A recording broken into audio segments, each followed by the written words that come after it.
statute within the act, then the actions that they did do, those actions that you find that were not independent expenditures, that they were actually contributions, and because they were contributions, they made the total contributions to the two individuals exceed the maximum contribution limits.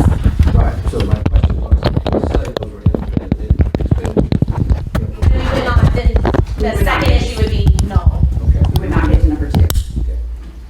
Sorry, I apologize. Okay, well, I'm going to go forward. So just a little procedural history.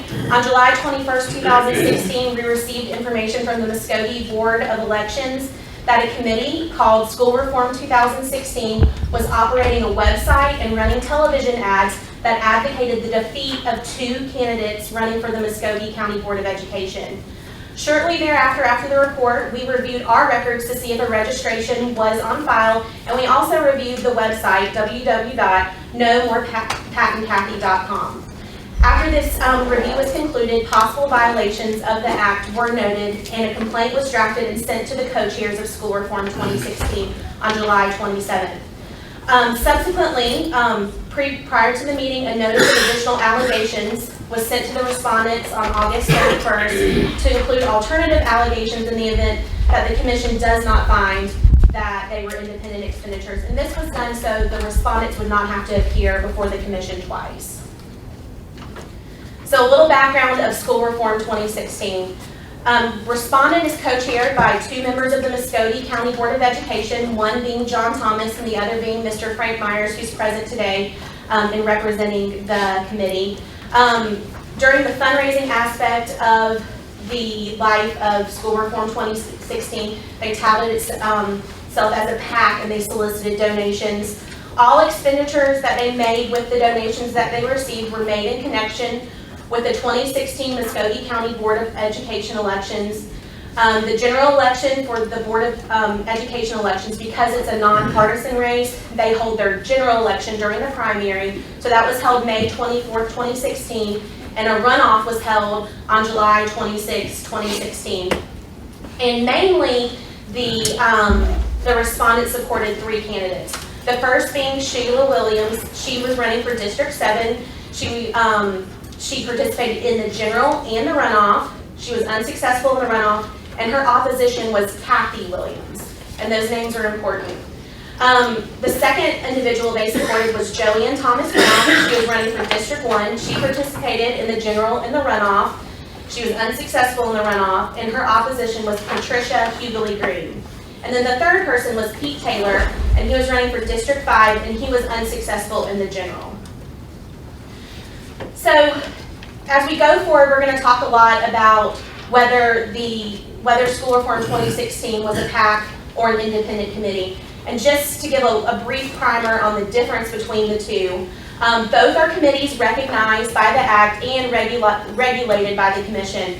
A PAC gives contributions to a candidate directly or by in-kind contribution, and we're going to refer to those as coordinated expenditures by the PAC or coordinated contributions received by the individual. And then an independent committee makes independent expenditures. And I'm going to delve into what an independent expenditure is. But that just basically means that they are not done in coordination with any candidate. They're done independently. And an independent committee is different in its registration requirements in that you have to register as an independent committee prior to accepting and making contributions. Whereas a PAC registers when they reach a threshold amount of $25,000 in contributions to candidates.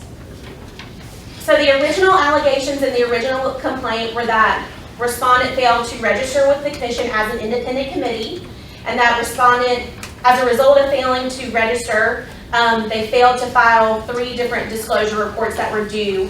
And the schedule for disclosure reports for independent committees can be found at section 21.534F1 Cap A. Registration for independent committees, the requirement for that can be found at 21-534E and 21-534F. And those are also where the disclosure requirements are found.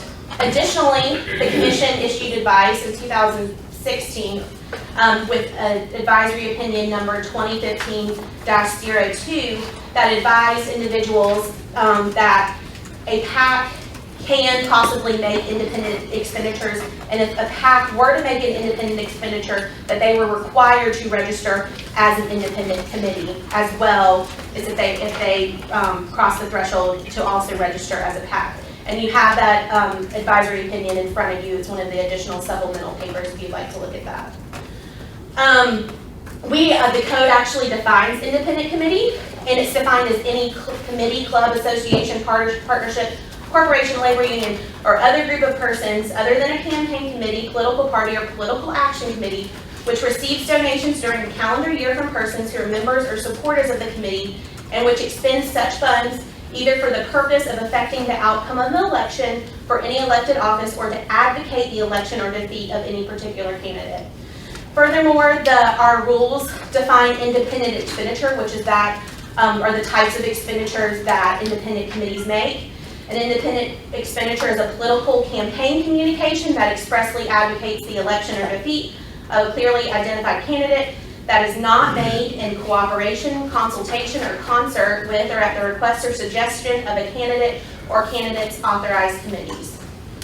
So, and also one thing to note, because if we do talk about maximum contribution limits do not apply to independent committees because they are not seen as being contributions. They're seen as independent expenditures and independent of the candidate. So an independent committee can spend as much money as they would like to on an ad of some sort without running afoul of maximum contribution limits because it is independent. So I just a second ago defined an independent expenditure. Some things to consider when you're trying to determine whether an expenditure by a committee is independent is to look at the payment of the ad, who paid the ad, the content of the ad. Was the ad expressly advocating the election or defeat of a clearly identified candidate? And also you look at the conduct of the party paying for the ad and the candidate that is indirectly benefited from the ad. So you look at whether the candidate requested or suggested the ad, whether the candidate was materially involved in the decisions relating to the production and airing of the ad, whether there were substantial discussions between the candidate and the party paying for the ad, and if the discussions were material to the creation, production, or distribution of the ad. So those are all things that we'll want to look at when determining whether something is an independent expenditure. So there were several actions of the respondent. Do not disagree with respondent that some of their actions were direct contributions to candidates and were PAC, what we would call PAC expenditures. And those were robocalls and voter data that they did through Sand Mountain Communications. They actually worked with the candidates. The candidates recorded phone calls to go out. They supplied t-shirts to the candidates from Peach Partners. That was a coordinated expense. The candidates actually reported that on their CPDRs. And then signs and mailers that were done by express printing. Those invoices for the committees were actually paid for by the by School Reform 2016. However, there are certain actions of the respondent that were not coordinated expenditures. Those are not in controversy. Those are they are not in controversy. I say that those are PAC expenditures. The expenditures that are in controversy that we believe are independent of the candidates were no more Pat and Kathy TV advertisements or spots, and the website nomorepatandkathy.com. And the vendors they used for these expenditures were On Media, WLTZ, Jason Cadigan, and Jared Six. And that roughly totaled to $4,800. There's a spreadsheet at the end that will give that total. Okay. So those are the ones that are in controversy. Versus the PAC. What was the PAC? What did the PAC make total? Yeah, the contributions of the PAC. Let me get my spreadsheet. Okay. I don't want to disrupt your... No, it's fine. order of your presentation. So the total spent completely was $10,529. Roughly $4,858 of those dollars were for the TV ad production. So we actually have copies of the No More Pat and Kathy ads. Unfortunately, because this computer does not have QuickTime on it that I learned this morning, I cannot show them over the overhead, but if you would like to see one of the ads, I have one pulled up on my computer and I can display it for y'all in front of you. They were very effective too. Would you like to, or? I don't think that's necessary. Let's look at it. Yeah. And then there's the No More Pat and Kathy website, which I printed off what we could find from the web archive called the Wayback Machine, because the website is no longer online, so you can see some of the content on that. But it solicited donations on the website, displayed the TV spots. It did display a mailer sent in support of Sheila Williams, but mainly it contained editorial commentary on why Patricia Hughley Green and Kathy Williams should not be elected. And these are the No More Pat and Kathy expenditures, which totaled, there were 5 vendors total, and almost $5,000 were spent on these ads. So the evidence that we have supporting a finding of the ended expenditures: 1, we looked at the money. The ads were paid for by school reform directly. They contracted directly with each vendor independently. The content of the ad, in the ad, they expressly advocated the defeat of Patricia Hughley Green and Kathy Williams, 2 candidates for Muskogee County School Board. In school reform's subpoena response, Mr. Myers stated that he contacted the vendors directly and they did what he wanted them to do. The candidates who arguably benefited, which would be Sheila Williams and Joanne Thomas Brown, did not disclose the ad expenditures on their campaign contribution reports. However, those candidates did disclose contributions that are not in dispute. The ones that were some of the robocall expenses and the Peach Partner and some of the express printing expenditures. There's an ad rate request form that was completed by Frank Myers that you have to complete before you request ads from a TV station. You have an option of putting if it's on behalf of the candidate or whether it's an issue ad. He chose that it was an issue ad and that it wasn't relating to a candidate. There's no mention of Sheila Williams or Joanne Thomas Brown in either ad. And then lastly, Sheila Williams and Joanne Thomas Brown themselves both state that they did not approve of the ad, they did not submit content for the ad, and that they were not involved in the creation of the ad or the selection of the vendors for the ad. Where is that evidence? I spoke to them on Tuesday. Come on. We'll definitely get to you, Mr. Myers. Okay. It's just hard to tell you. I understand. I'll shut up. So that's the presentation regarding the first determination, whether the expenditures that are in contest, what we believe were independent expenditures, were actually independent of the candidates, which required the committee to register as an independent committee and file disclosure reports. Okay, and quickly, before we move on to the next one, had they registered as a PAC? No, and you're not required to register as a PAC until you reach a $25,000 threshold.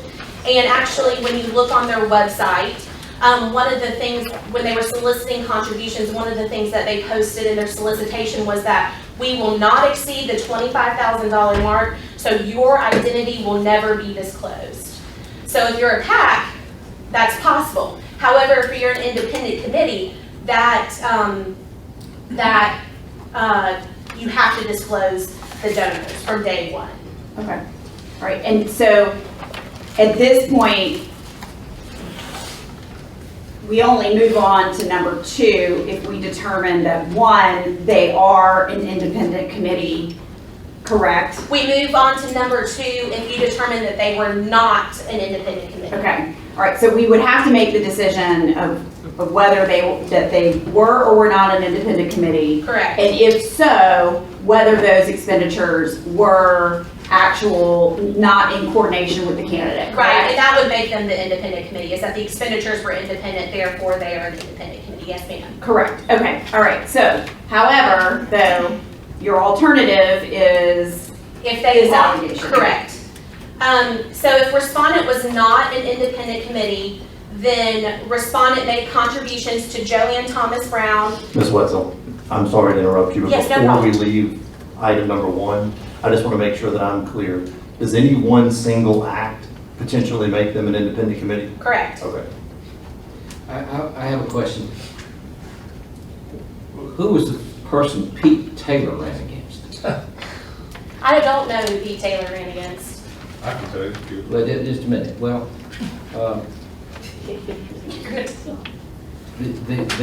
there wasn't a stop, no more Pat, no more Kathy, no more whoever the person was. Well, so these independent expenditures were made for the runoff. I apologize for not Okay. declaring. And Pete Taylor did not participate in the runoff. So in the general, we're not talking about any expenditures. We're not talking about any of the general expenditures. The expenditures made for the general were coordinated with the candidates and were PAC expenditures. And no allegations of wrongdoing as far as the general elections. Correct. The allegations of general misdeeds were for the runoff. and I hear someone's cell phone, if you all wouldn't mind silencing cell phones, we would appreciate that. Thank you. Yes, Mr. Ritter. I'm sorry to interrupt Ms. Wessel's presentation, but I do want to make one thing as a clarification to Commissioner Kreinbuhl's question about where you draw the line between an independent committee or a PAC. My understanding of the law is that, A, the difference is going to be whether there is coordination between the two, right? And in fact, it may be for some things, but not other things, there's coordination. It may be that you can be both. So it depends on the specific activity that you're looking at as to whether someone's functioned as an independent committee or a PAC. Of course, if you've functioned as both, then you're probably going to be under more strenuous reporting requirements, at least in terms of disclosing donors for independent committee. So, And I guess The guy that doesn't raise 25K, the little group is more severe, more. As long as it's not in coordination with Right. the candidate. If right. it's in coordination And with the Commissioner candidate. Kathy, I don't know more severe, less severe, but I will tell you that we're following statutory law. Oh, I- And what the statutes say is that an independent committee has to report all donors, and a PAC does not. Okay. And may I just add to that, one of the reasons why a PAC does not have to report until they reach a $25,000 amount is because theoretically, the candidate would be reporting receiving those contributions. So transparency is not an issue in those cases. Because even though they made contributions to candidates that were less than $25,000 and did not require them to report who their donors were, the candidates that received those direct contributions were required to report those contributions, which solves the transparency issue. When there's an independent committee, there's no candidate reporting to help with those transparency issues that may come up with ads that are attack ads, essentially. But the PAC assures anonymity of the donors.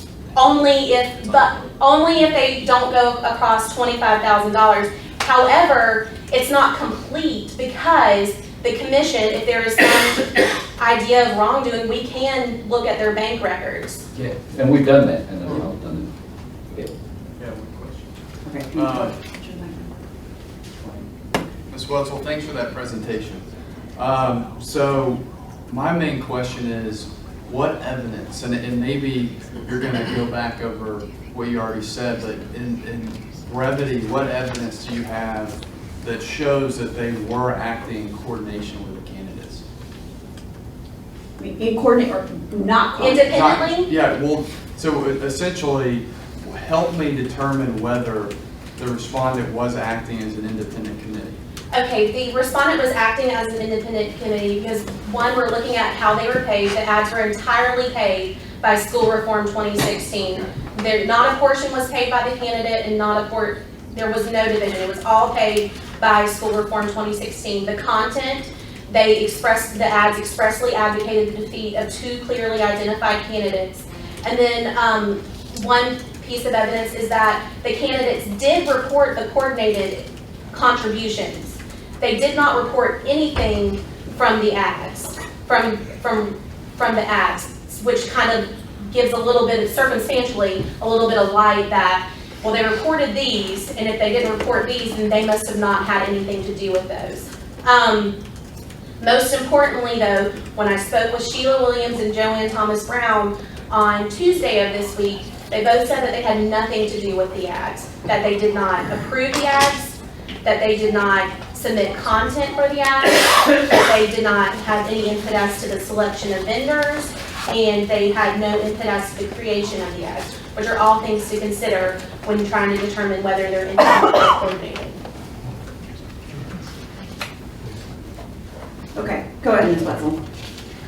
So moving on to item 2, the second determination, the alternative allegations. The first is, if respondent was not an independent committee, then respondent made contributions to Sheila Williams that exceeded maximum contribution limits for the general election runoff in violation of OCGA section 21.541B.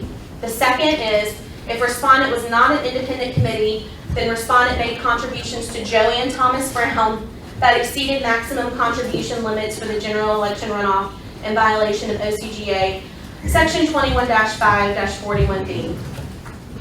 The relevant law for this is found at 21-5-41B. No person, corporation, political committee, or political party shall make, and no candidate or campaign committee shall receive from any such entity contributions to any candidate for General Assembly or public office other than statewide elected office, which in the aggregate for the in-election cycle exceed.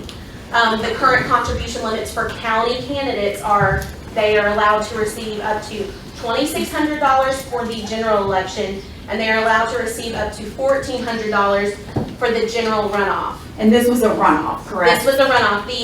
The allegations relate to the expenditures for the runoff. So an analysis of expenditures made on behalf of Sheila Williams. As you can see, for the general, it was $2,072.03. That's fine, because it did not go over $2,600. However, for the runoff, the expenditures that were made for the runoff totaled $3,906.54. That exceeds $1,400 and is in violation of the act. For Joanne Thomas Brown, she received $495.24 for the general election. Again, that's fine. However, she received $2,429 for the runoff. That is not okay because, again, the contribution limit for a runoff is $1,400. So this second chart shows for the runoff, they were over by $2,506 for Sheila Williams, and then they were over $1,000.29 for Joanne Thomas Brown. And that concludes my presentation on those numbers, if you have any questions. Any commissioners have any questions? This moment. All right, Mr. Myers. Thank you, Madam Chair. Can y'all hear me? Because it doesn't sound like I'm... Yeah, I'm going to turn your mic on. Hold on Okay. 1 second. Okay. Is this better? Okay. First of all, I apologize for interrupting. I've never been through anything like this in my life, and I mean nothing in the last 14 months, and I have not slept in a couple of days very well. I take my reputation seriously, and I'm extremely upset that this has all come about. But I'm going to try to be calm, and I'm going to try to just get to the facts and hopefully be done with this. I don't know, again, how this works. It looks like she took about 27 minutes. I hope it doesn't take me that long to be through with all of this. But anyway, my name is Frank Myers. I'm a member of the Muskogee County School Board. I'm a lawyer and I'm a political consultant, and I'm here on behalf of John Thomas and myself. They say, anybody who represents himself has a fool for a client, so I guess I'm a fool, but I'm also John Thomas's lawyer, which gives him a fool for a lawyer. I'm gonna do something a little different, Bethany. I welcome you to interrupt me if I say something that's not true, because I think what this proceeding needs to be is a truth-seeking mission, and we haven't gotten that over the last 14 months of dealing with the commission staff, and I guess I'm trying to figure out how this works. Y'all are the commission, and I guess y'all are the staff, but y'all work in concert. Let me stop you. Tell me the members of the board, school board. You're a member? Yes, sir. Who else? John Thomas, Okay. Pat Hughley Green, she won despite our efforts, but it was a great commercial, by the way. What's her name? Pat Hughley Green is the chairman. Kia Chambers would be the vice chairperson. I don't know how you do that. I don't want to offend Ms. Adams, but, you know, so anyway, the female vice chair, chairwoman or whatever, I don't know how you do that. It takes a lot to offend me, Mr. Myers, but we would appreciate you moving it along. Okay, he wants to know who the members are. Right, so please go ahead. Naomi Buckner. I think you got John Thomas already because he's a defendant with me. Kathy Williams, she won despite our efforts. Lori McCray, who was the opponent who beat Pete Taylor that you were asking about. How many have I got? 8? That's seven. Go down the line. John. That's okay. Go ahead. There's really but one issue to be decided, and that is whether John Thomas and I were operating as a PAC or an independent committee. While I have Mr. Ritter here, I'd like to ask a question, if you don't mind. Wouldn't it be true that people in our position who are trying to get people elected, or in the alternative, defeat their opponent, which is what the election process is about, we have two choices when we go to try to go on this mission, correct? Under the law. No, I don't think that's correct. I think you can be both an independent committee and. No, I get that argument. I'm going to get to that, but the point is, we're going to be one of the two or both under your theory. So, Mr. Myers, I appreciate you're wanting to get some information today, but if you could move on in your presentation, I what we're here for. just want to make sure what I say is solid. That's the reason I asked the question. And I'm not trying to be funny, but, you know, so you go to the definitions, okay? You don't have to go through all this tortured analysis that we've heard. A political action committee means, let's just go to what independent committee, I'll move a lot faster. Independent committee means any committee, club, association, partnership, corporation, labor union, or other group of persons, other, huge word, other than a campaign committee, political party, or political action committee. That is the definition under the commission's rules. Which receives donations during a calendar year from persons who are members or supporters of the committee, and which expends such funds either, at the end of big word, for the purpose of affecting the outcome of an election for any elected office, or to advocate the election or defeat of any particular candidate. Okay, so, again, from y'all's website, when we set this up, when we went to decide what we were going to do, we wanted to put some fresh faces on the school board. We went straight to the Ethics Commission website. I'm a political consultant. I've been involved in all kinds of campaigns. So how do we set this up? Under independent committees, on your own website, it's live right now. It explains what an independent expenditure is as an independent committee. And this is the definition. An independent expenditure is an expenditure for communication which expressly advocates the election or defeat. They keep talking about the defeat part, but we worked on the election part. I mean, we had a negative campaign. That's not excluded under the rules. But anyway, a clearly identified candidate, but which is made independently of any candidate's campaign. Now here's the meat of it right here. This is why we are a PAC, because we can't be an independent committee under y'all's own rules. An expenditure is independent only if it meets certain conditions. It must not be with the cooperation or consent of, or in consultation with, or at the request or suggestion of any candidate or any of his agents or authorized committees. Everything we did in this campaign, despite what she said that she talked to these folks about on Tuesday after 14 months, every single expenditure was made with the permission and the cooperation and all the buzzwords. So we could not have been an independent committee. It's not possible under the definitions of this body's rules. So, Let me interrupt you right yes, there. sir. Do either of you have any statement that we could read under oath about, from these two people? No, sir. Okay. And I'll tell you, And Ms. Wetzel, you don't have an affidavit or anything from these two candidates? I do not, Hang on. Okay, go ahead. because generally, for us, that would be more appropriate to be handled during the administrative hearing through OSHA, so they can actually be under oath and cross-examining as well. What would be the benefit to these people to deny that they had any cooperation and coordination with this group? What would be the benefit? I mean, Why would they say that? What's their motive? Why wouldn't they, do they have any benefit to say, yes, we are, no, we aren't?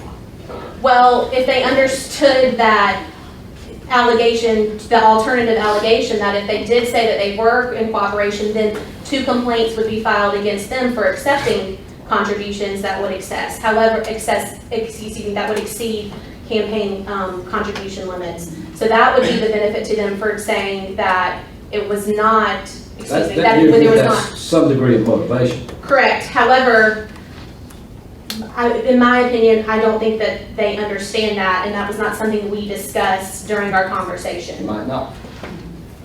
And I think it might be good to discuss maybe, what's the burden at this hearing this morning that needs to be carried.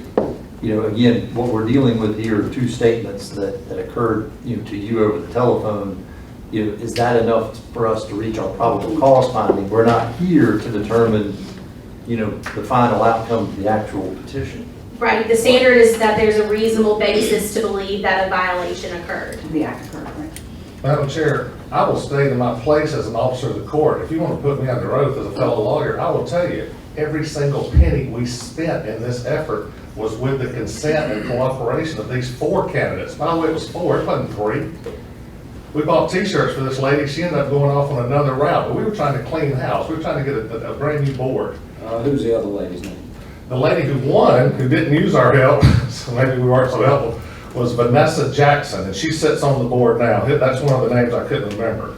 And she beat an incumbent named AJ Senior. And are any of those candidates here today in the audience? Miss Senior was here in March. She came with Beth Harris. They finally ran her down. They got a hearing with her that she has a bunch of outstanding stuff, and she's a former. So that's who I beat to get on the school board. But none of the candidates are here today, correct? None of the candidates are here today. Again, they would be subpoenaed for an administrative hearing to be sworn in. They didn't take it upon themselves to Correct. come here today. Okay. All right, Mr. Myers, you may continue. Thank you, ma'am.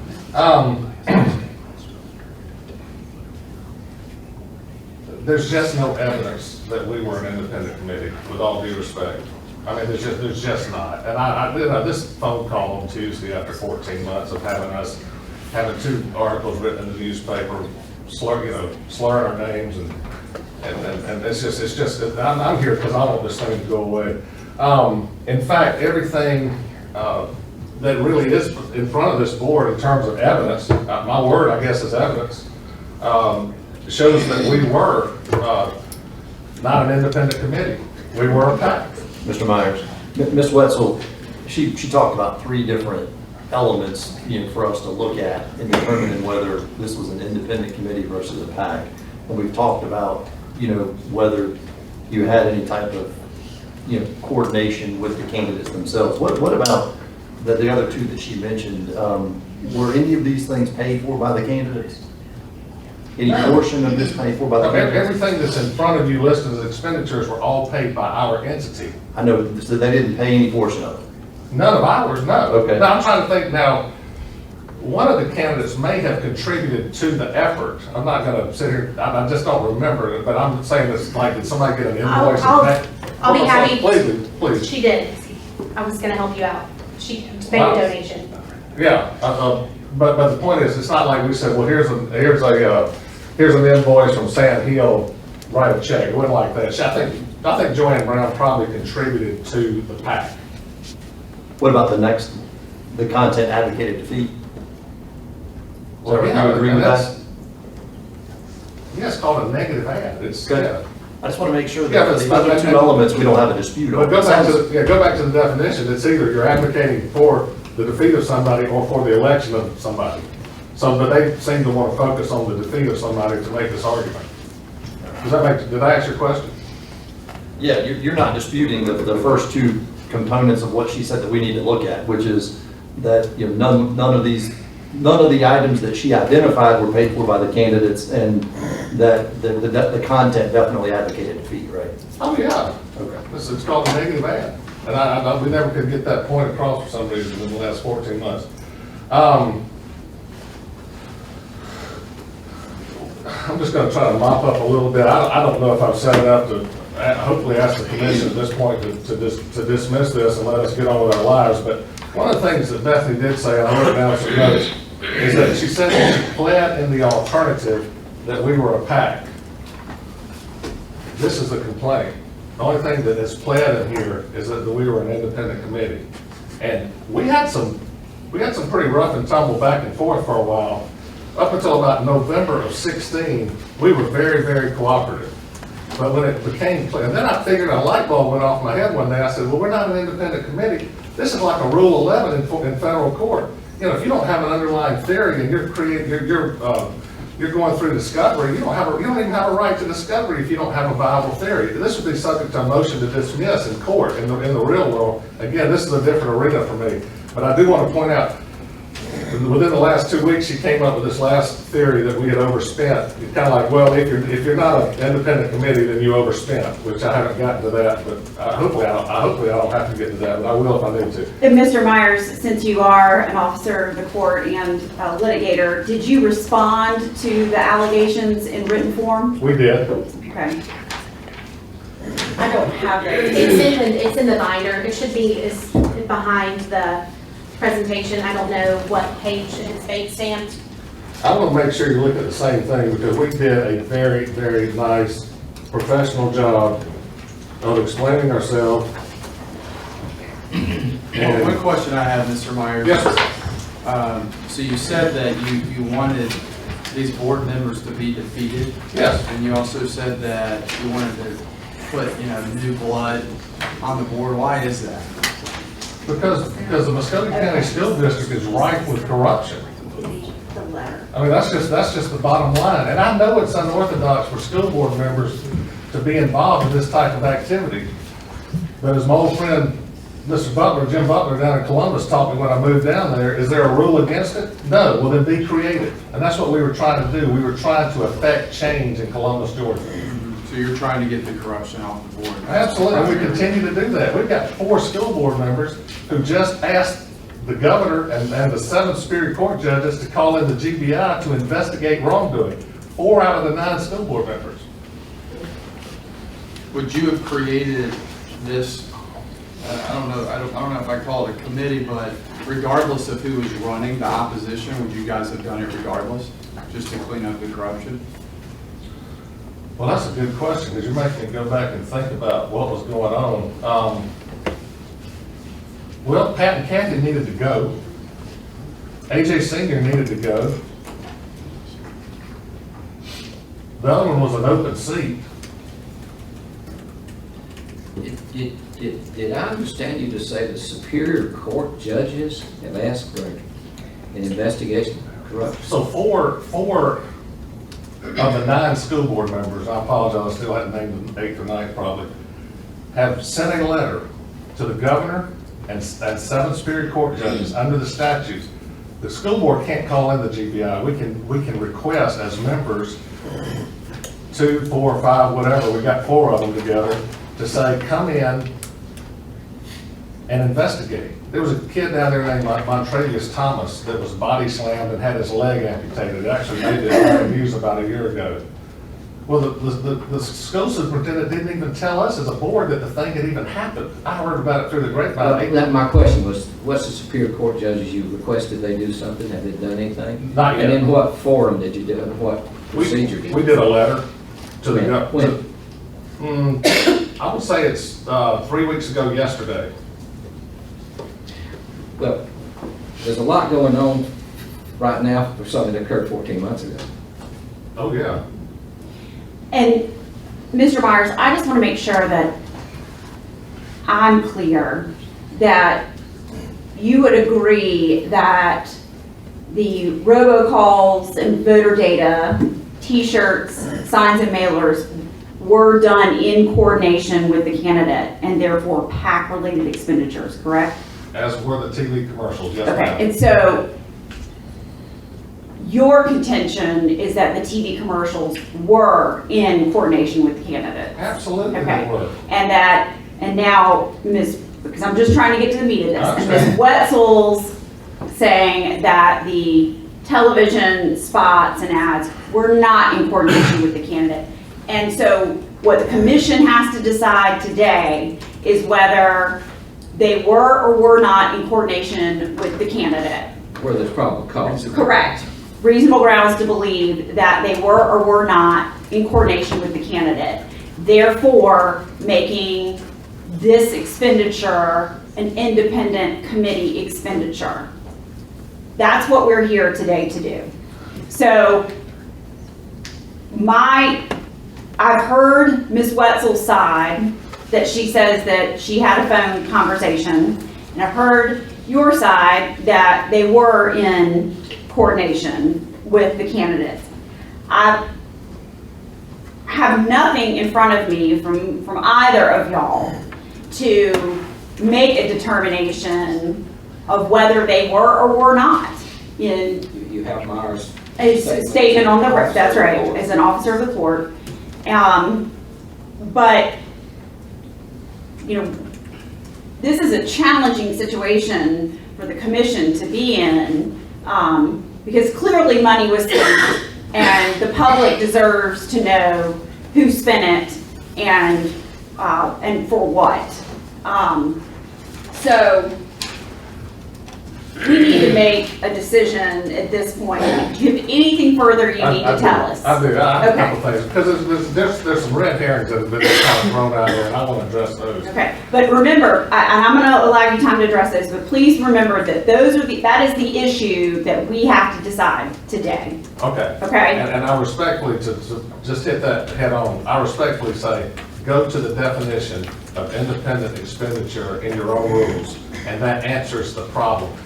The actually, and I think this is the strongest point, the definition, by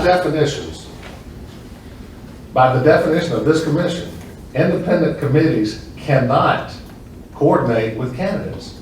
And we coordinated with candidates on every single thing we did, regardless of what she says about this phone call.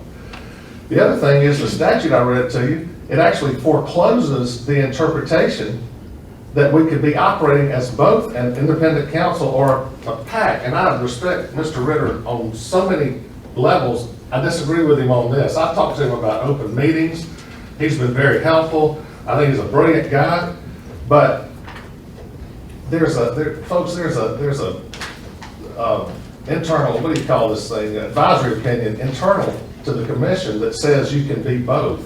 That's not what the law says. So that's not controlling. And think about this, think about it practically. If you're both an independent council, a committee, and a PAC, you've got conflicting duties, because under one theory, you've got to report certain things under $25,000, and on the other, you don't. So what do? You created a problem for yourself. You can't do both. They're mutually exclusive. The duties that are put on you under the law are mutually exclusive. Does that make sense? Is what I'm saying making sense? You can't have a duty to report and then not have a duty to report. So you can't, it's not practical to think that you can be both. Yeah, one question, Mr. Myers, is do you have text messages, emails, anything that shows that you are in cooperation? I mean, I know you say that in kind of a conclusory way, but how? I mean, was it over coffee? I mean, how was the cooperation generally? We were working on a daily basis with these candidates. So there, I would assume there would be emails, texts?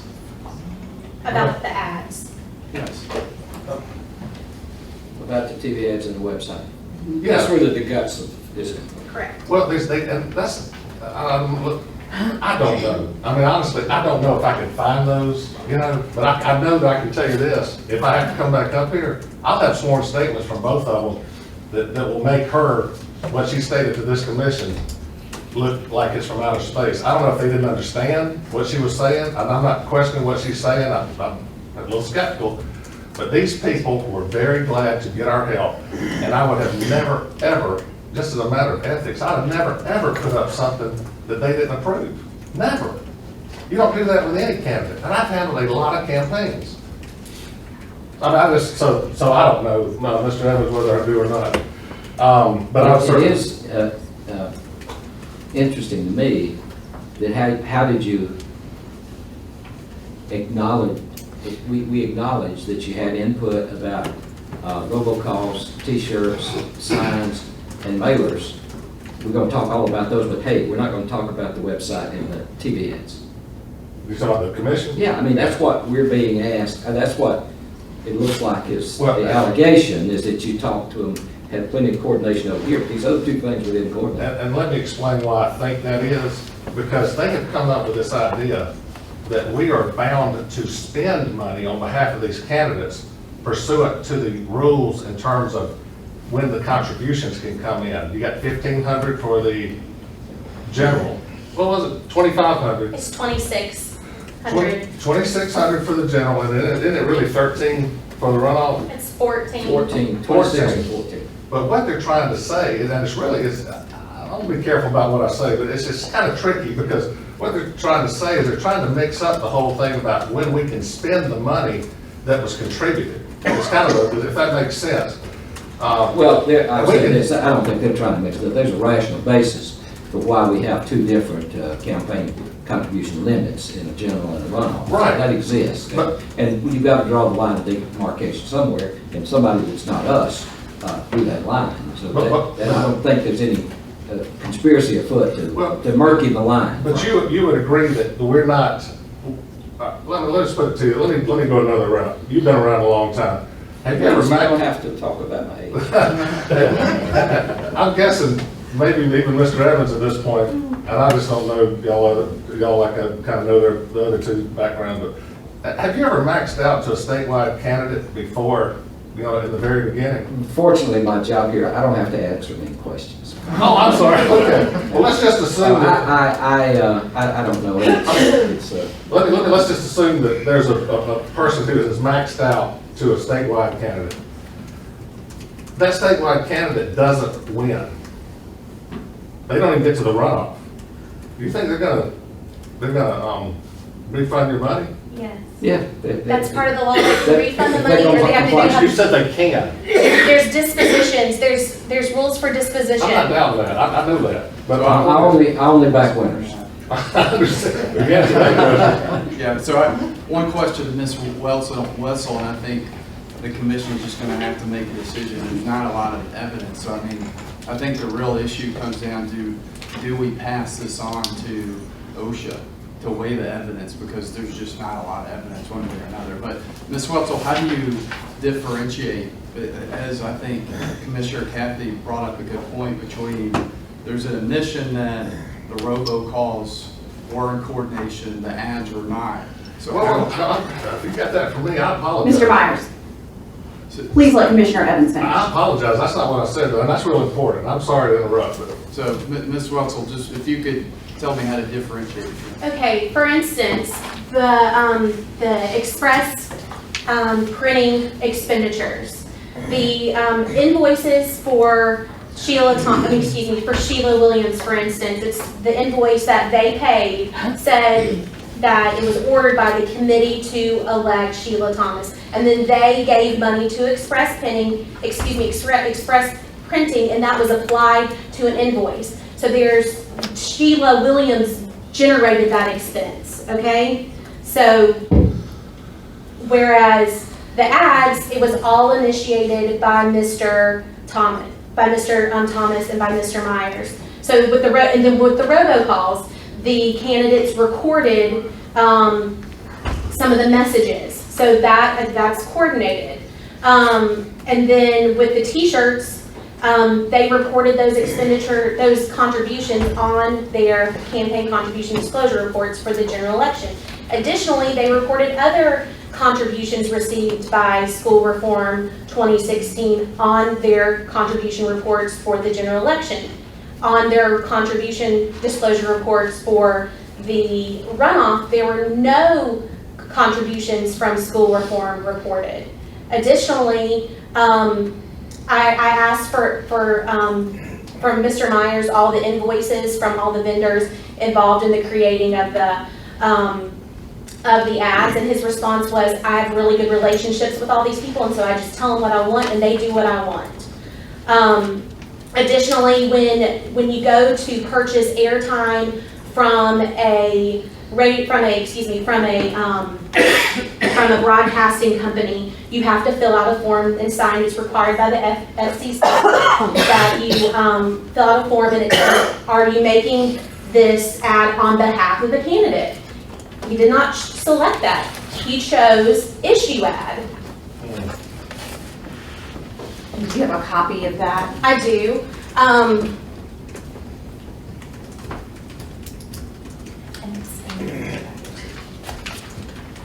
And to compare, there's also one because Joanne Thomas Brown also bought her own broadcasting time, and you can see what a candidate, when a candidate buys airtime, what their form looks like. So theirs starts there.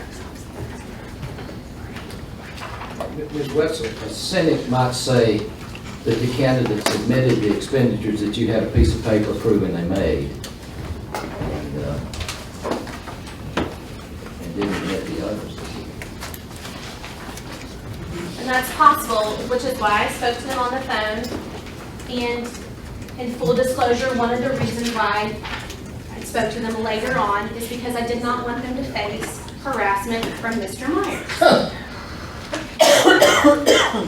So where is it that issue at? Yes. So it says issue ad, yes. You seen this? And when it says non-candidate issue advertisements, and he signs that. That's for WLTZ. And And then there's another one for candidate advertisements? Is that right? this is the one, request for purchase of political time. This one was name of candidate, authorized committee. He also refers, Myers does in this, to that he's the name of the Is there candidate. one Is a that's pack. separate one if you're doing for a candidate? This is what Joanne Thomas Brown filled out as a candidate when she purchased airtime. This is the last sheet. So that's what a candidate, if an ad is made on behalf of the candidate, that's the form that they fill out. Can I respond to a couple of points, Madam Chair? Yes, and then we're gonna wrap it up and take a vote. So it gets down to whether I checked the right box that some account executive gave me. That's such a stretch. But anyway, another red herring, and she just brought it up again, is talks about what candidates reported on their disclosures. That's not our responsibility. Our responsibility is what we do as a PAC. I just want to clarify, this math that she's using, I don't know if you're voting on the whole shebang or you're voting on the first part, because I didn't really get to rebut the stuff about her math, and that's real important. If you want to have the opportunity to rebut the math, I Real would quick. take this opportunity. Sure, just real quick. So we get in here today, and we got this fancy document, all this stuff, all this activity in the last 2 weeks, we got this fancy document. This is the document that she sent me within, what, the last 2 weeks, 10 days? Probably maybe a month ago or, No, I don't know. a couple of weeks ago. Point is, if you compare the two, and I know y'all can't do it from here, I thought we might have an overhead projector. But one of the problems is she says, first of all, she says, if we can't tell what expenditures were made for each candidate, we just divided them evenly. You think about that. She wants to find me and John Thomas, and she wants to run us through this mill that we've been through for 14 months. The commission deserves exact figures. And the figures have changed from 2 weeks ago to today. And so do you have rebuttal figures that you can show us? Respectfully, I thought about it after working on this 8 hours yesterday, Madam Chair. I don't have to prove anything. I don't need to be snarky about it or anything. But I mean, if the... So what is the answer to my question, Mr. Myers? Do you have rebuttal I've figures? run the numbers, and we are well below $8,000 on both Joanne Thomas Brown and Sheila Williams candidacies. And that is even less than what she's saying the aggregate is today. And so did you bring a document that, Ms. Wetzel might agree with you on these numbers, I don't know. I do not. And one thing that I would like to have the opportunity to address is when he says we divided it by 3. To give him advance notice of kind of where the numbers were falling, I did divide one number by 3 at the outset because he was unable to provide me with invoices because he said he didn't have any. So I was waiting for the subpoena response from one of the vendors. I got the information from the vendor, and at the current expenditure analysis that you have in front of you right now, which is this sheet right here on front of, the allocations are done by what the vendor provided to me. And he has a binder on his, that I gave him that shows that information. The only ones that I did divide in half were the ad expenditures because they benefited. I'm talking about the sheet that's right here. Oh, the most recently? Yes. I see. The one, and also one of the ones that he said will divide, you, in his subpoena response, he said, well, I guess you just divide it by 3 and it's $170 a piece. And that's actually what Pete Taylor reported on his sheet, was 1/3 of the amount spent for the t-shirts. He had to get that number somewhere. That's the only one it would apply to. It doesn't apply to Sand Mountain. It doesn't apply to Express Printing. And the ones from Sand Mountain, I got those numbers from the vendor, from the subpoena response. The numbers I got from Express Printing were from the vendor, were from that, and the remainder of the ones were the expenditures made for the No More Pat and Kathy ads, which I divided in half because if he's saying that they benefited both candidates, what are you going to do? How do you attribute it? You attribute half the amount of the money to it, or I could attribute all of it. okay, so at this time, okay. I really need one more rebuttal. Please, just 30 seconds, Madam Chair, please. While she's giving us these numbers 2 weeks ago, she's saying, cop a plea, say you did something wrong. It's not going to happen. Never ever is it going to happen. So at least when we're being told that we need to plead guilty to something that we hadn't done, we ought to have accurate information. She's saying this is now accurate. But here's an 800-pound gorilla y'all haven't even heard about. This commission and this staff accessed John Thomas's, and I'm upset about it, that's why my voice is shaking, accessed his personal financial information in this quest, and that will not stand. If this thing is not disposed of, we will litigate that to the end of time, because that, and Randy, your daddy, would love this argument right now. He would die that I'm making it. He taught me in night law school. You have overstepped your boundary when you try to participate in the political process in this country, and you have a government agency that accesses your personal financial information. And that is what she did, and I can prove it, and I can show it to you, and it will not stand, and I will promise you, we will fight this until the end of time based on that point alone. Thank you, ma'am. Okay, so at this time, we need to take a vote on whether reasonable grounds exist. I guess somebody needs to make a motion. So I'll make a motion that I believe that reasonable grounds exist, that the School Reform 2016 made independent committee expenditures and is therefore an independent committee. Do I have a second?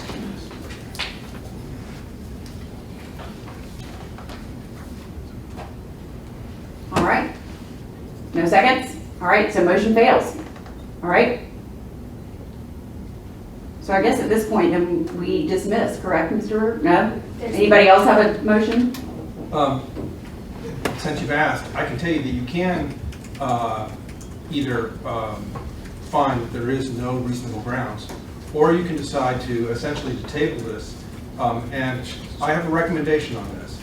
I think there's an issue about evidence in this case, and it probably would be helpful to have a very brief memorandum from both sides summarizing the evidence that supports their position, with affidavits if you'd like.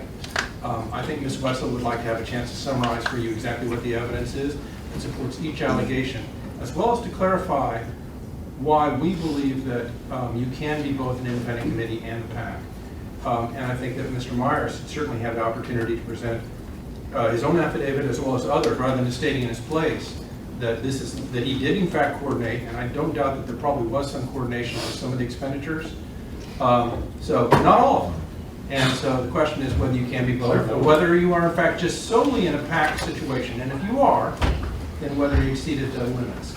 And I think that a summary of that evidence for the commission might be very helpful before it makes the final determination on this. May I respond? Well, we're actually, one of our commissioners needs to make a decision. I've made my motion, if my motion did not carry. So if anybody else wants to make a motion.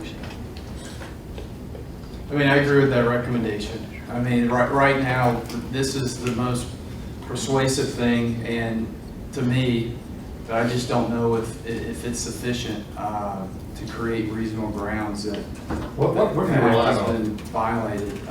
So I don't know if it's best to carry it on, but I think it would be helpful, really, if either one of you guys would have brought a lot of evidence to support your position. I think it could have really made it much easier and more expeditious on the commission.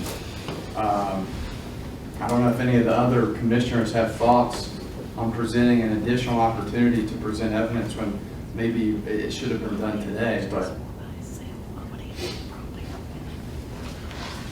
I made my motion. I think that OSHA needs to sort this out, but it didn't carry. Who is Ocean? Office of State Administrative Hearing. Okay, that's new to me too. Mr. Foley? Madam Chair, just a couple of things on the evidence. First, I think, again, to reiterate the board's considerations at this point of the lower threshold of reasonable grounds to find that the act has been violated. And then secondly, in terms of the evidence collected, I think it's worth noting that the commission staff has sent proper subpoenas to try and track down more information for the commission. Those subpoenas have been ignored and have not been complied with. And I think what's difficult in a lot of these situations is, as these are hotly contested, a lot of times when the staff is going about trying to seek that information, and I've been involved on the back end as well, you get a lot of pushback on the compliance with subpoenas, thus necessitating litigation in Superior Court. We're currently dealing with that in another matter that I'll address during my updates to the board. But this is a real issue of folks just saying, well, I'm not going to comply with an investigation because I just don't feel like it, or for whatever reason, and thus the staff is handicapped by not being able to present any information. We have to go to court and litigate it, but then again, we come back to this, well, there's no evidence to even issue a subpoena. Well, I'd be hard pressed if, not to draw an analogy, but as this is sort of quasi-criminal, if you had a person facing any criminal charges that didn't comply with a subpoena issued by a law enforcement officer to go about on a suspicion, I think that would not be that would be frowned upon. So I think that, especially dealing with bank statements and bank records, those are things that can be more fully fleshed out at a hearing at OSA that I have more involvement in. But I believe that's we're talking specifically about the evidentiary issues. And that's not just unique to this situation. It's happened in a number of situations where the staff has gone about trying to provide the board with adequate information, that those efforts have failed, and which then creates problems for trying to bring information to the board. And I think it's also worth mentioning, at the end of the day, we're here about transparency, and I think, not to weigh in necessarily on the board's consideration, but there are expenditures that are just unaccounted for. And I think at the end of the day, law requires that either a candidate report those disclosures on their disclosure reports, or an independent committee discloses those expenditures. It's either one or the other. But the public deserves to have that information. It's not about the board. It's not about this board. It's not about Mr. Myers. It's just about the general public knowing the source of the monies before they weigh considerations of any information they receive via television, radio, etc. So just to the point of the evidence, there is difficulties. And again, that's not just unique to this matter, but the staff has sent subpoenas trying to get to the root of certain information. Prior to even getting to this stage, those efforts have failed. So that would be my one comment on that. Thank you, Madam Chair. I'd like to Okay, know. wait, no. Any commissioner have any motion they would like to make? Okay, so at this point, Mr. Ritter, under Robert's Rules of Order, what is our duty? Okay. I think that at the moment, the motion to find the reasonable grounds has died for want of a second, Correct. right? So that failed. Given that there is no other motion, I think that it is essentially going to be automatically tabled. And I can tell you that these are matters that are essentially, even if it were dismissed, to be dismissed without prejudice. I'm disappointed there's not a motion to have a supplement on the evidence so we formalize the process. But I think we're sort of in that situation anyway, since it's still going to be a pending matter unless there is a motion to dismiss it. And Okay, thank you, Mr. Ritter. All right, are there any motions by any of the other commissioners? Well, Ms. Weltel, do you think additional time would help you? I mean, both of you. I mean, quickly. Well, one thing that we run against is that as far as evidence-seeking tools, all we have are subpoenas. We don't have interrogatories. We don't get to send requests for admissions. The only thing that we can do is send subpoenas. And I've sent subpoenas to Mr. Myers, and he has not helped or complied with any of them. Oh, wow. but I'm sorry. Okay, so will you, Mr. Myers, I've got answer? 2 letters that I will show you where I responded to both the first subpoenas. I don't know who you are, just as Attorney General, I would try to use your name. I want to know, who are you talking about? And if I will just show you all those 2 letters, very nice letters that I wrote her in response, where she said, sure, a letter will be fine. You know, if I will show you that in response, can we just be done with this? Because I don't know who you're talking about who didn't respond, but she is now claiming that I didn't respond, which is absolutely false. Did not Okay, so provide responsive Mr. documents. Myers, the question for Commissioner Evans, though, was, would more time give you more opportunity to bring evidence to, if this is tabled? I respectfully submit that 14 months of having this cloud over my head makes me want to do nothing except get in my car and my truck and go back to Columbus. So then is the answer yes or no, Mr. Myers? You know, I think this matter has been hashed out with this commission. I will, if there is more time, I will cooperate. But I want to go home. Okay. I want this to be done. Okay, any other commissioner have any? And I would ask for somebody to make a motion to dismiss it, please. Because Any other- really, we've had enough. Does any commissioner have any motions or any other questions? I mean, if the alternative, I mean, right now the commission either, I think a default table is insufficient, because we either need to move to dismiss it, or we're going to need to move to table and provide both of you guys an opportunity to supplement and generate more evidence. Ms. Wetzel seems to think that additional time may not provide her an opportunity to get additional evidence. And by virtue of that, I'm going to move to dismiss if there's not reasonable grounds. Thank you. So is there a second? I'll second. All in favor? Aye. Are you voting for? Oh, yeah. Okay. All right, and so all opposed, nay. So that fails for, So the net result of this is we still have a pending dismissal of this hearing, but without prejudice. Right. So everybody's in the position they were before they came. May I ask about the second determination, about the excessive contributions? I don't think we can get to that though, because we didn't get to the first one, correct? Mr. Kelly, I'm confused. What is the status? Am I through? You address the chair. I'm sorry. So at this point, Mr. Myers and Ms. Wetzel, we are exactly where we were where we started today. Right. Don't y'all have some like criminals y'all need to go after? Because I just had enough of this. Well, Mr. Myers, I appreciate your wanting to add to our plate, but we have a statutory scheme that we have to comply with. So Right. I'm sorry, I think the vice chair wants to speak. I want to address something to you, and I know you're a lawyer, and I know this is bothering you, and I know your ethics are in question. Yes, sir. I know, and I know that evident what's going on in Muskogee County is fraught with emotion, and I feel like we're almost just a leaf floating down in the turmoil of what's going on in Muskogee County. This forum should not be something where somebody has a political gotcha, and we don't want it to be that.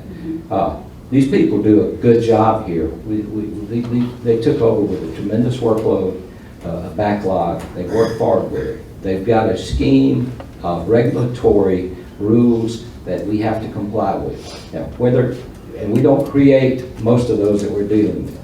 So we try to adhere to what we got. And remember, we're operating with a system that one size has to fit all. Sure. And there's a genuine belief that the public has the right to transparency about what goes on with people paying people who run for office. Now, everybody on this panel is a member of BART. We appreciate what somebody's reputation means to them after years. However, there are ways for you to address, to go forward. Don't let the emotional furor and the emotional turmoil of your internal internecine warfare on the school board in Muskogee County cloud what your job is here. And that is, we're transparently trying to show the public that we are adhering to protecting the rights of the public and protecting the rights of the citizens who contribute, run, and have a voice in politics in this state. But that's what we're trying to do. We're balancing that. And there's nobody here trying to do anything but have due process. Now, you saw the system work today. Your motion, the complaint against you was not passed by this board, and it failed. Now, what the board does with your input, what the staff does, is you go forward. I know that many consent orders are entered into. Many settlements are effectuated. And don't point this that this is somebody that's tormenting your life. You know the due process. You know what forum you're in. Every forum's different. This one's different than any you've ever seen. It is. But you still got rules, and you can go look at them and see what they are. And then if you've got evidence and you want to put it up, put it up. If you want to not put it up, that's your decision to make. If you got evidence, you might see something from her. She might see something from you. It makes a difference. And go ahead and take care of the citizens that's going to school in Muskogee County. They need it. I need them down there being on the school board. And Madam Chair, my problem is I don't know what to expect next. And I hope it's something from the commission as opposed to the staff. But I mean, I will be glad to get affidavits from people. I'll be glad to submit an affidavit. And I'll bet you, Ms. Wetzel and her staff will be glad to sit down and talk to you about what those Well, I could would contain. hope so. Okay, Mr. Ritter? Yeah, let me tell you exactly what I think to expect. And I think I was going to say this anyway if I had a chance. So I think that since this case is not over, you will get a very brief memorandum from the commission side summarizing our position on this case in terms of evidence, and also this very critical issue about why you can be an independent committee for some purposes and a PAC for others. I think that issue actually is more important than this case, because it's important that we all be on the same page on that issue. It is going forward, Right. but we deal with people in front of us. Right, so, but if we have a case, so rather than doing it through an advisory opinion, we'll probably address it through this case, but I will tell you that we will write a very short opinion. I understand, and I certainly understand where the respondent is coming from on their argument that you can't be both, you have to be one or the other. And I will tell you flat out, I think the mistake, or where we disagree anyway, is whether we're talking about for all purposes forever or for some specific transaction or activity. I would agree for a specific transaction or activity, you can't be both. But for a variety of different transactions that you engage in fact, you can be both, and we'll be happy to show why that is inevitable under the way the world functions in terms of also the law and how that squares with the statutory language. And I think we invite a response on that. And I think that having it very brief, but summarizing the evidence also, and maybe that Ms. Wetzel can get some affidavits. I think she's relying on the filings that we have on the commission rather than affidavits. But if she can, she can. If she can't, she can't. And and the respondent may wish to submit an affidavit also rather than stating in its place.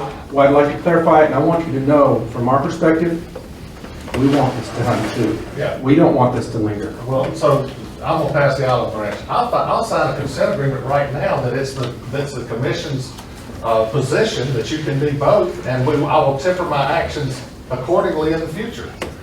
And, We don't do the negotiation. no, I'm just saying though, I mean, all I've been hearing is, you gotta say you're guilty, you've done wrong, and that has not happened in this. Since that has not happened, I think that's a way for everybody to acknowledge what the situation is. Well, one thing about hearings, they do have a cathartic effect. And you have had a say, and our staff has had a say. Might be a very prudent time, we would sit down, take a deep breath, both of you, and work towards accommodation that will let you put this behind you. I'm ready. And will not be a stain on your reputation. That's all I want. Frankly, I think that could be accomplished. Thank you. So at this time, it is tabled, effective for failing either motion, and will go on our December agenda at this time. Any negotiations that you guys engage in, we welcome, and we look forward to further information, which we'll receive at the next hearing. And I apologize for not being a good respondent. This was new to me, and I thank you for your time. I don't think you have contempt penalty. No, And what? Contempt. only with my children. I've been calling you out, okay. Okay, so I think everybody needs to take a biology break. So let's come back, it's 11:30 right now, let's come back at 11:35 and keep pressing forward. We took a little bit longer than our 5 minutes, but that's okay.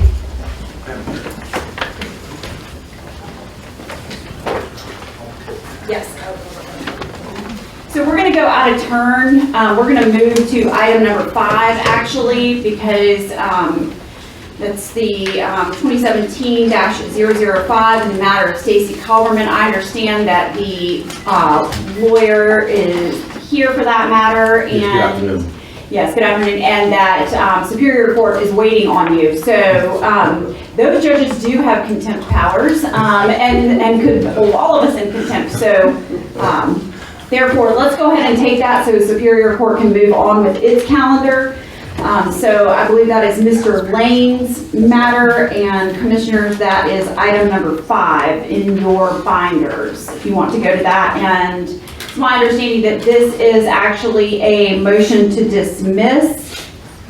That is correct. Okay, all right, hang on 1 second, let us get to it.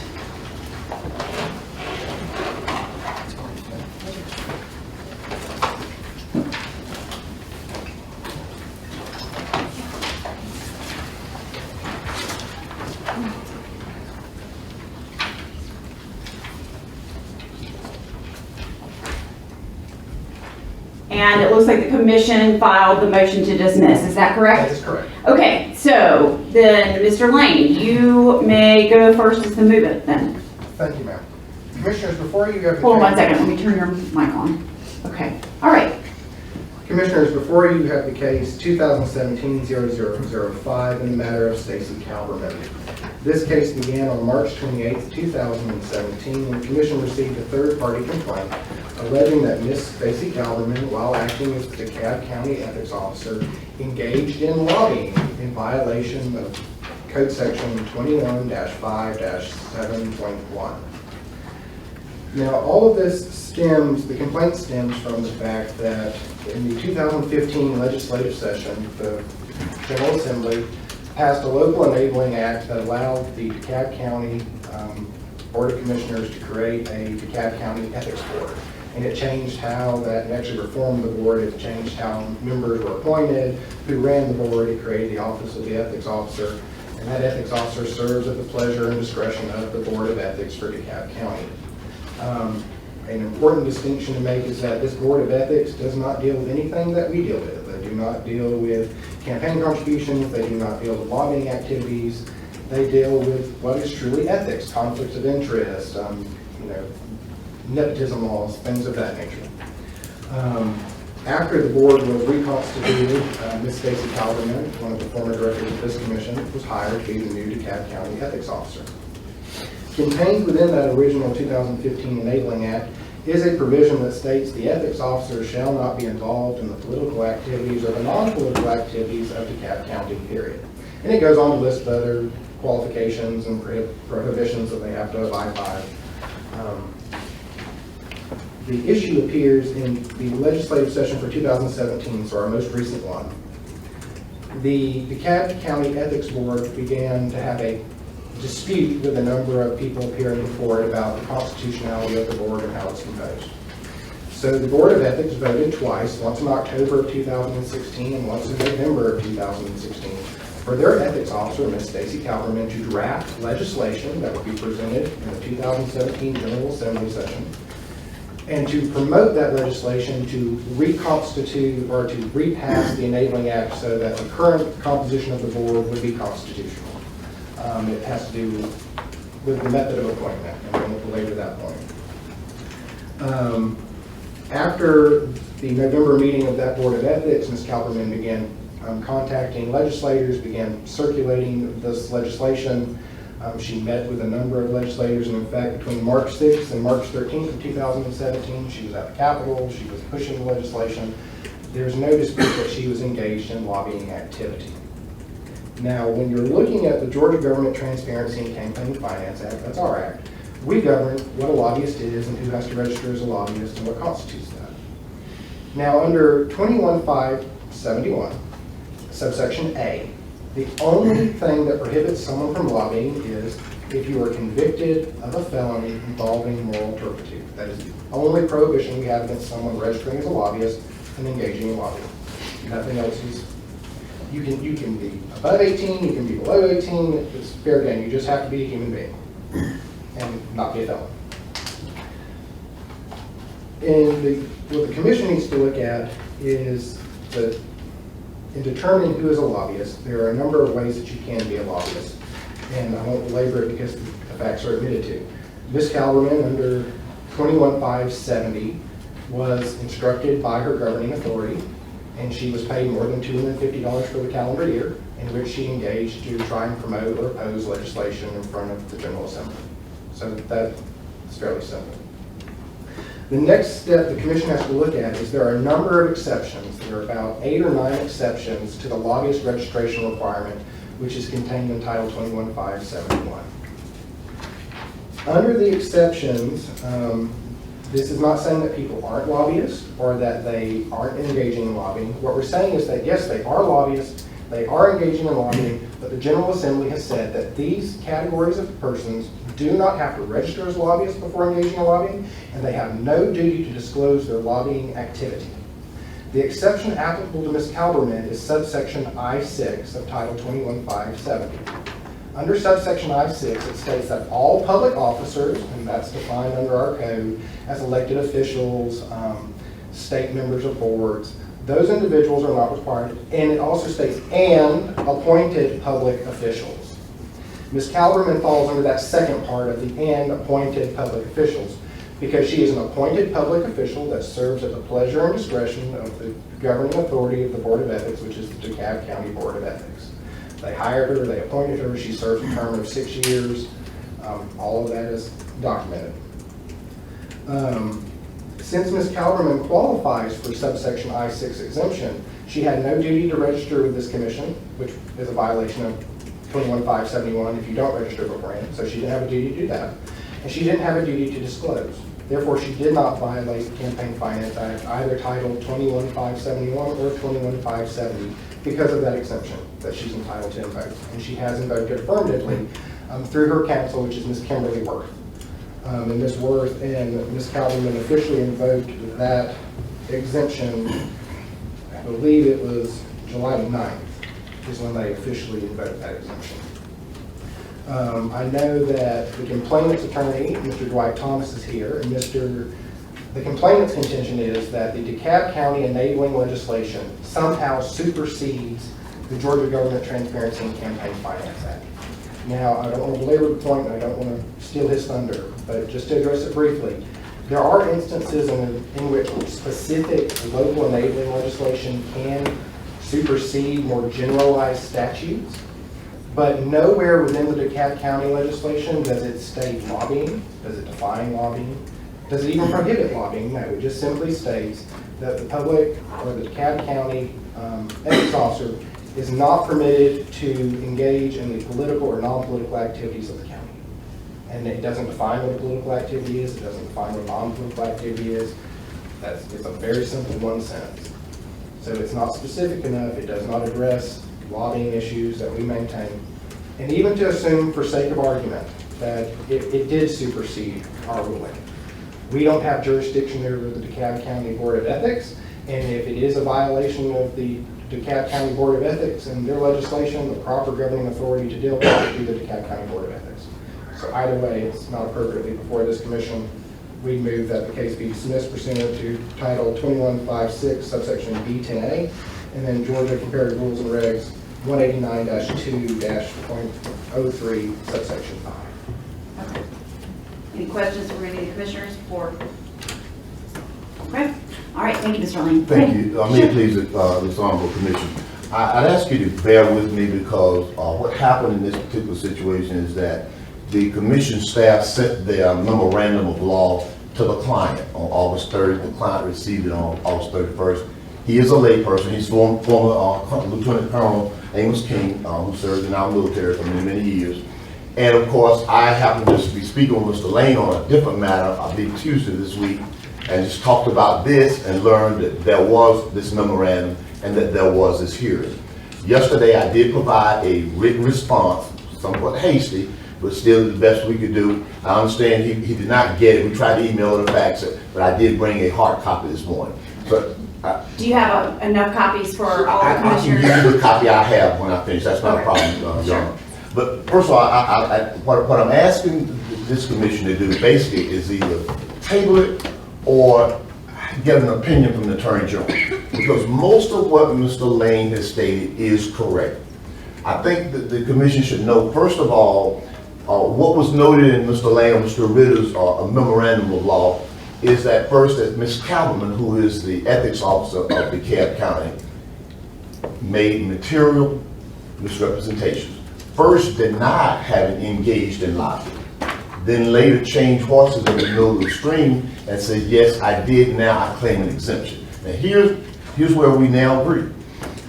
Because there is a subsequent later law that was passed in November of 2015, and that later law does state that it's specific that ethics officer cannot engage in the partisan or non-partisan political activities or political affairs of DeKalb County. Now, that is broad enough to cover lobbying. I mean, what is lobbying? It is political activity. It is non-partisan or partisan. It's one or the other. But DeKalb County has said that ethics officer cannot do that. In other words, what my argument is, sure, Title 21 has given a general exemption to just about every person in the state of Georgia, because that's an overall statute that deals with the entire state. However, and that was passed in the 90s, however, you now have a subsequent legislation that is specific, that strips that person of that exemption. Now, Mr. Lane says, well, we can't enforce, we're not asking you to enforce DeKalb County's laws, but on the other hand, you can't have it both ways. They cite what DeKalb County states in its code as to what her duties are, what she's required to do. But on the other hand, you kind of miss the fact that there's also things that states what she cannot do. And the commission did not look at one of the first things in that act, is House Bill 597 is what it is. It says the DeKalb County official shall engage in any activity or transaction, because we're not talking about transactions here, any activity that is prohibited by law now existing or hereafter enacted, which is applicable to him or her by virtue or his or her being an official or employee of DeKalb County. I think when you combine that with the other aspect that shall not engage in any political activities of DeKalb County, I think that effectively says that that's a state law. Even though it's local, but it's as to DeKalb County. In other words, DeKalb County has decided, well, the General Assembly is going to take that away from DeKalb's people, which they have a right to do. That take that exemption away. You may be clothed, you may have that shelter on the Title 21, but in DeKalb you don't. We take it away. So if that shelter is removed, she can't claim the exemption. I mean, that's axiomatic. We learned that in law school. If you've got a subsequent law that covers a matter, it effectively, by implication, repeals it. And that's why I'm asking if the commission has any uncertainty about it, get an opinion from the Attorney General as to which one of these laws applies. Get an opinion. And I'm asking you to table it to your next meeting, because number one, I didn't have an opportunity to give you the full research I wanted to do, but I did give you enough to let you know that you have two provisions of DeKalb County's state law. It governs that local, because you have that situation on a lot of cases in the state of Georgia where general legislation is passed that governs everybody, and then some local delegation passes a law that removes it or preempts it, and they can do that. That's the later law. So when did you step in as Mr. King's counsel? I was his counsel from the beginning. To the best of my memory, the commission had information from me that I was his lawyer from the very beginning. Okay. And that's the best of my memory. And so, but all the documents were sent to him. And of course, I just happened to be talking to Mr. Lane on a whole different matter that we're working on. And learned that you had a hearing today and that this matter was coming up today. So I got my response in as soon as possible, which was yesterday.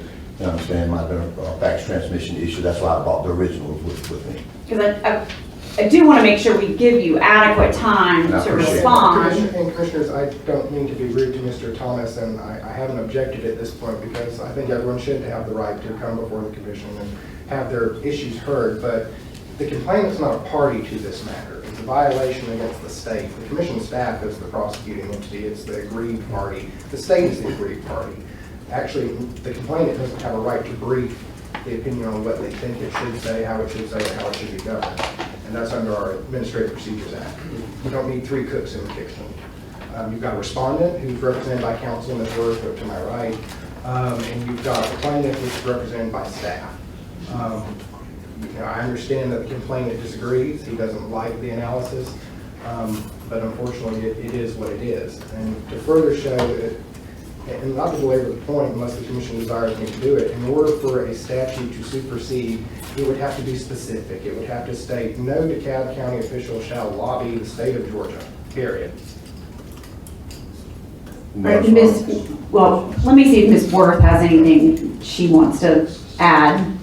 Give you an opportunity to speak. Well, I don't, because I haven't seen any of the paperwork that was filed yesterday, but Mr. Lane has adequately addressed the commission. I really don't have anything to add, other than the fact that I do agree that there's no standing, and that's why we didn't make a preparation for a presentation today. I have a lot to say if you want to hear it, but I doubt that you do. So we would stand by Mr. Lane's filings and ask the commission to consider the letters that we had presented attendant there too. I would like to read the brief, but I also don't think that it's relevant. I will say, and I may be speaking out of turn, but I believe there was an allegation with respect to Mr. Lane needing to either step aside recuse yourself? In the brief, there is a statement that I have some sort of personal friendship with Ms. Calverman. I met Ms. Calverman twice, once in our office and then once in front of the DeKalb. And I can tell the commission with no uncertainty that they are not friends and don't know each other. So, anyway, that's all. Okay, thank you, Ms. Worth. Okay. One question I have is, Yes, sir. and either it's directed to Mr. Lane or Mr. Ritter, is procedurally, what happens when you have a complainant appear and oppose a motion to dismiss from a burden standpoint? Let me answer that. I think the procedure in this matter is awkward, and we're going to assess that internally, because this might just be presented as a recommendation to the commission that you find there is no probable cause or there's no reasonable grounds to believe. That's what this really is. In terms of opposition to that, it's been a common practice, though it's not strictly formalized in any sort of statute or regulation, to let the complainant speak if a matter is going to be dismissed. But I can tell you that I would probably agree there is strictly under the law and the standing. Well, that's why we didn't serve the attorney, because they're not representing a party that's actually a party here, but that doesn't mean we don't want to get noticed. And we're happy, as far as the commission staff is concerned, to make sure everybody gets their say. I mean, it's not something we're objecting to. And I appreciate that, and I'm speaking on his behalf, so, if it was the commission's intent to send him documents so he could be part of this process, then he has a representative now to speak on his behalf. And that's all I'm indicating. And I'll also indicate to this commission, I did raise the issue in my brief that information had come to my attention that there might be a relationship, as I indicated, an alleged relationship. I didn't say that it was or was not. And I said if it was true, then it might have some impact. I never said that it was. I said that it came to my attention. As a lawyer, I have an obligation to bring that up. If it came to my attention, and if it is true, then that might have something to do with the position that is being taken. Of course, it's not, we don't have to worry about that. But as to whether or not the legislation has to say, specifically lobbying, I can tell you that it does not. You have legislation all the time that covers the subject matter. And I gave you the case law. The case law is the subject matter that's covered. You don't have to have the specific words, lobbying, that the cap says you shall not lie. You have the subject matter covered, and we all know what it means, that you can't engage in political act. It's so broad that it covers lobbying. Okay, thank And you. I would ask you, did you get an opinion from the Attorney General, or at least give me an opportunity to further research the matter? All right, so thank you for that, both of you. So before us is the motion to dismiss. Do I hear any motions from any of the commissioners?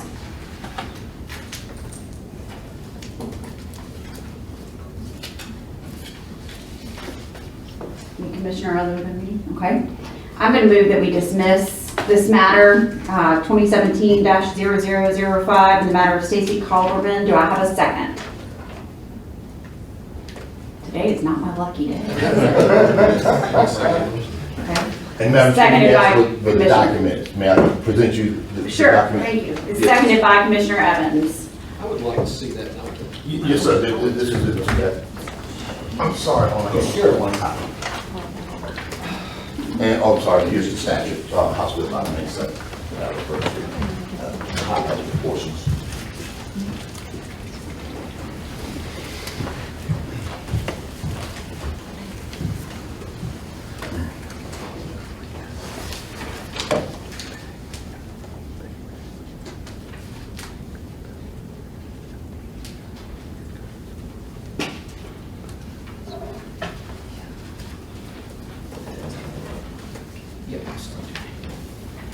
My only observation is if we have allowed in the past, Yes. would it be, what's the staff's position on allowing Mr. King some time?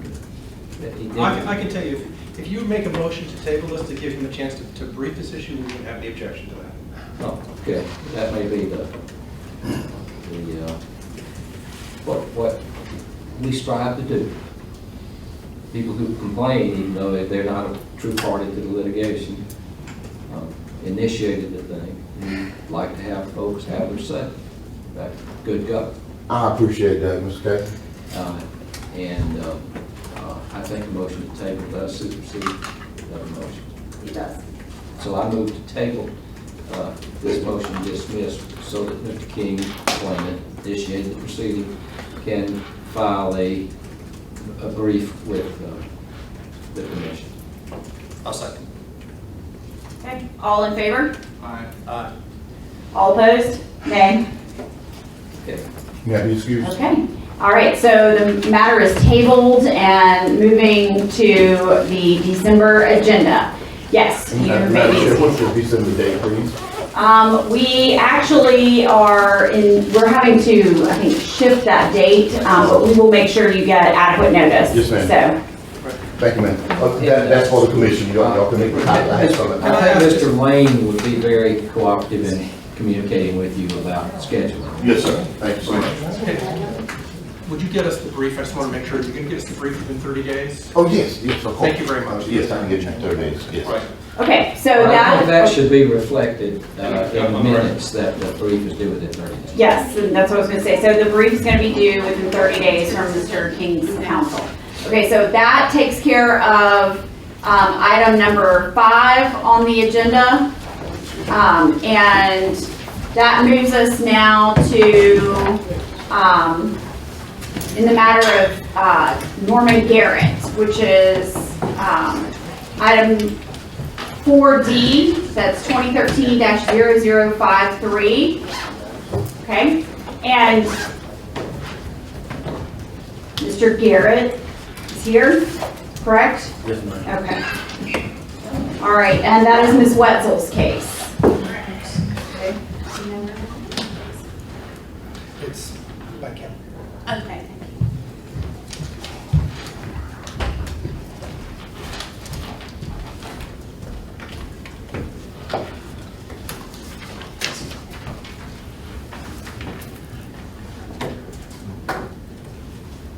Commissioners, you may recognize Mr. Garrett from a previous meeting. He appeared in March of this year earlier.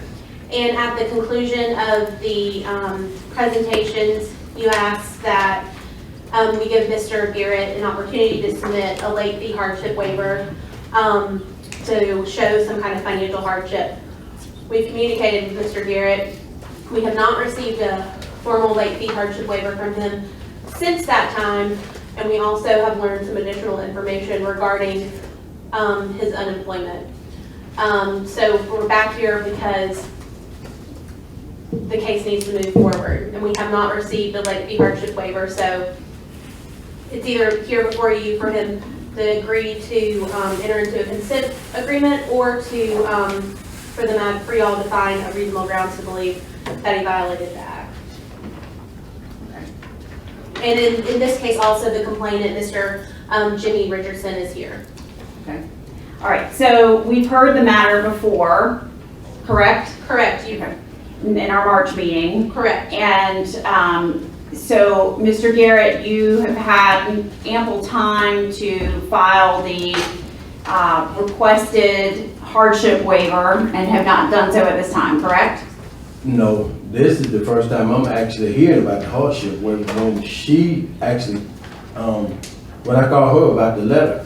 Because the last time I was at the meeting, what was actually said was, I'm not sure who the chair was. He made a motion that I paid $200. And then Mr. Dennis made the motion that he didn't think I should pay the $200.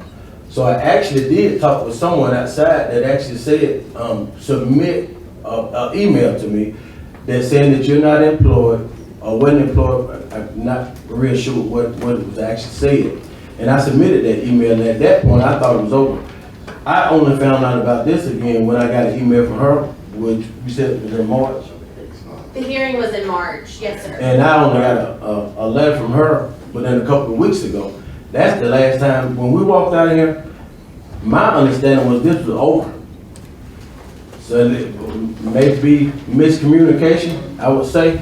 But as far as, I did talk to someone that actually told me, he said, your wife made too much money, or And I didn't understand what that was about. I said, well, let me ask you a question. Tell me what my wife make.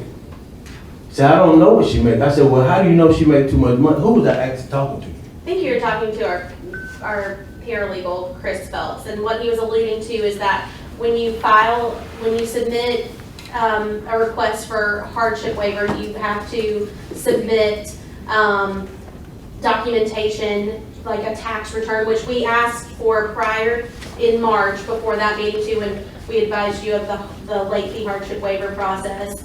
And he was expressing to you that when we examine the tax information, that we take into account the spouse's income as well. See, I was clueless to that just from having a conversation with her, because I didn't know nothing about the hardship submitting it. Like I said, maybe we have a misunderstanding when I left her, but I would have did whatever I thought I needed to do. But what I felt like is I shouldn't have to pay her. I had paid already $375, and we basically talking about a case that's almost going on 5 years now.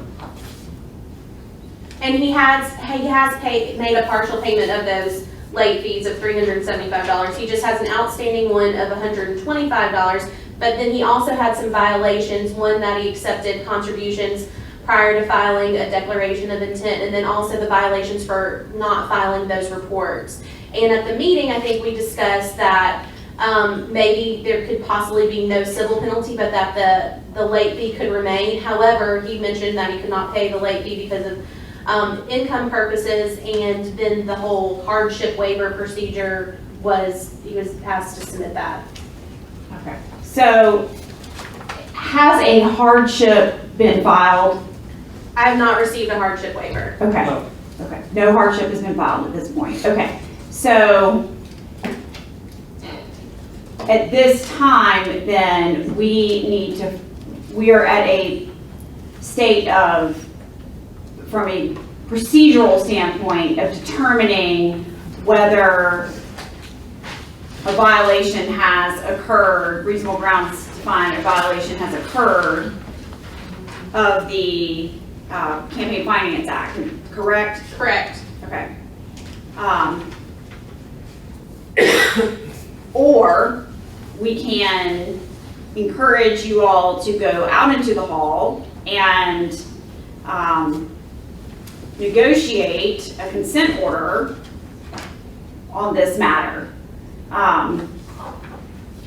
Those are our two options at this point.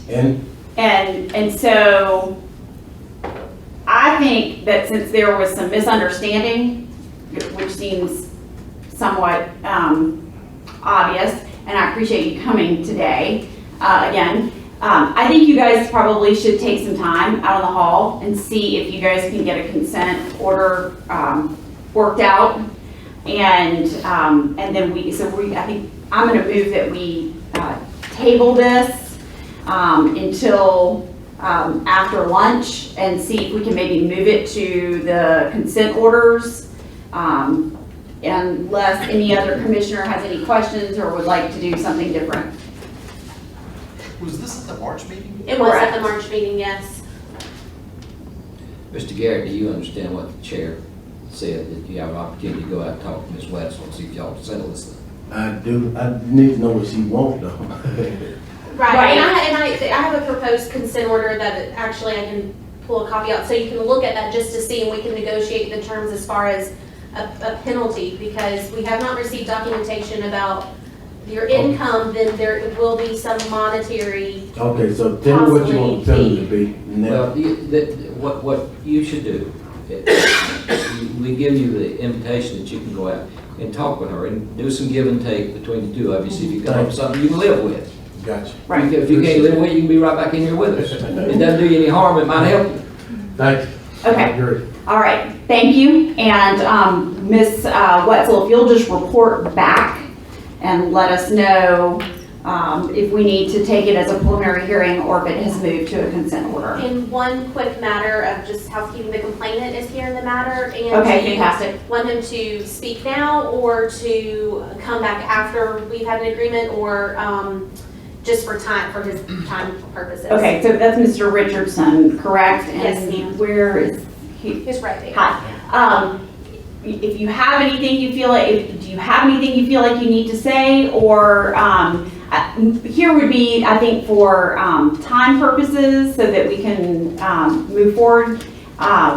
If you have anything you need to say, I'm fine with taking that up now, but if they move to a consent order, then in some ways, as the complainant, you've kind of gotten what you complained about. Does that make sense? There's a penalty involved. So you're welcome to speak if you would like to, but you do not have to. I'll just address the commission. That's fine. Thank you for the opportunity. Sure, if you'll just come over here to the podium so that we can hear you.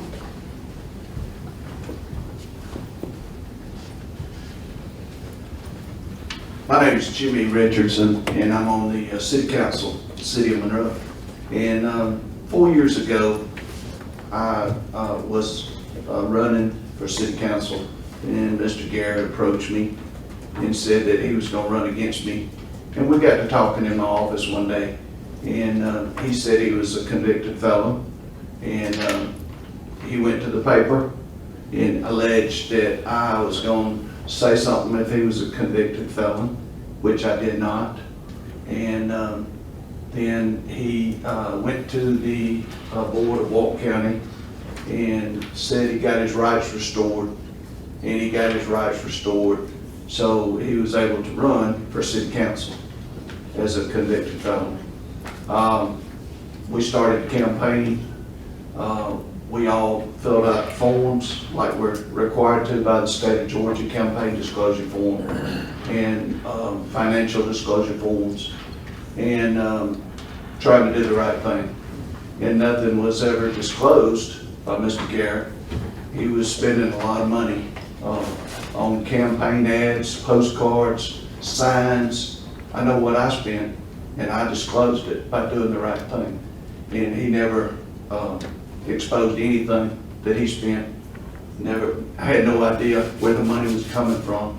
He was currently working at Walmart Distribution Center in Monroe until they came forward and made a public statement to the Walton County Tribune that he was a convicted felon. And they terminated his employment because he falsified his application with the Walmart Distribution Center. So he was working. And so we had the election, and he lost. Then he went to court and said it was unfair. He had a lawyer in court, which the money came from somewhere. Still don't know where the money was coming from. So he went to court. The judge threw it out, said the election was fair. And then the next election came up. We had somebody that retired, and Mr. Garrett ran unopposed and got elected. So the next election is coming up this November. So now Mr. Garrett is running his wife against me in the next election. So I just want to, put all the facts out and let the commission know, that we're trying to do the right thing out in Monroe, Walton County, follow the rules, fill out all the forms that we're supposed to fill out, and do it on time, and not be penalized or have a full disclosure to the public where the money is coming from. And in his last meeting with y'all, he said he contributed to his own campaign, that he didn't think he had to report it since he did his own campaign. So what I'm wondering, if he admits that he's applying for a hardship, how did he fund his own campaign? Where did the money come from? Because he just told you I ran unopposed. I had no reason to have any money. When he ran against me, the money came from somewhere. And you have that paperwork. Okay, so at this, are you? Thank you. You're okay. Thank you. Sure. I didn't want to interrupt. Thank you for coming. Yes, ma'am. So at this moment, we've invited the two of you to go out into the hall and see if you can negotiate. So we will then move on with our agenda to the compliance agreements and consent orders.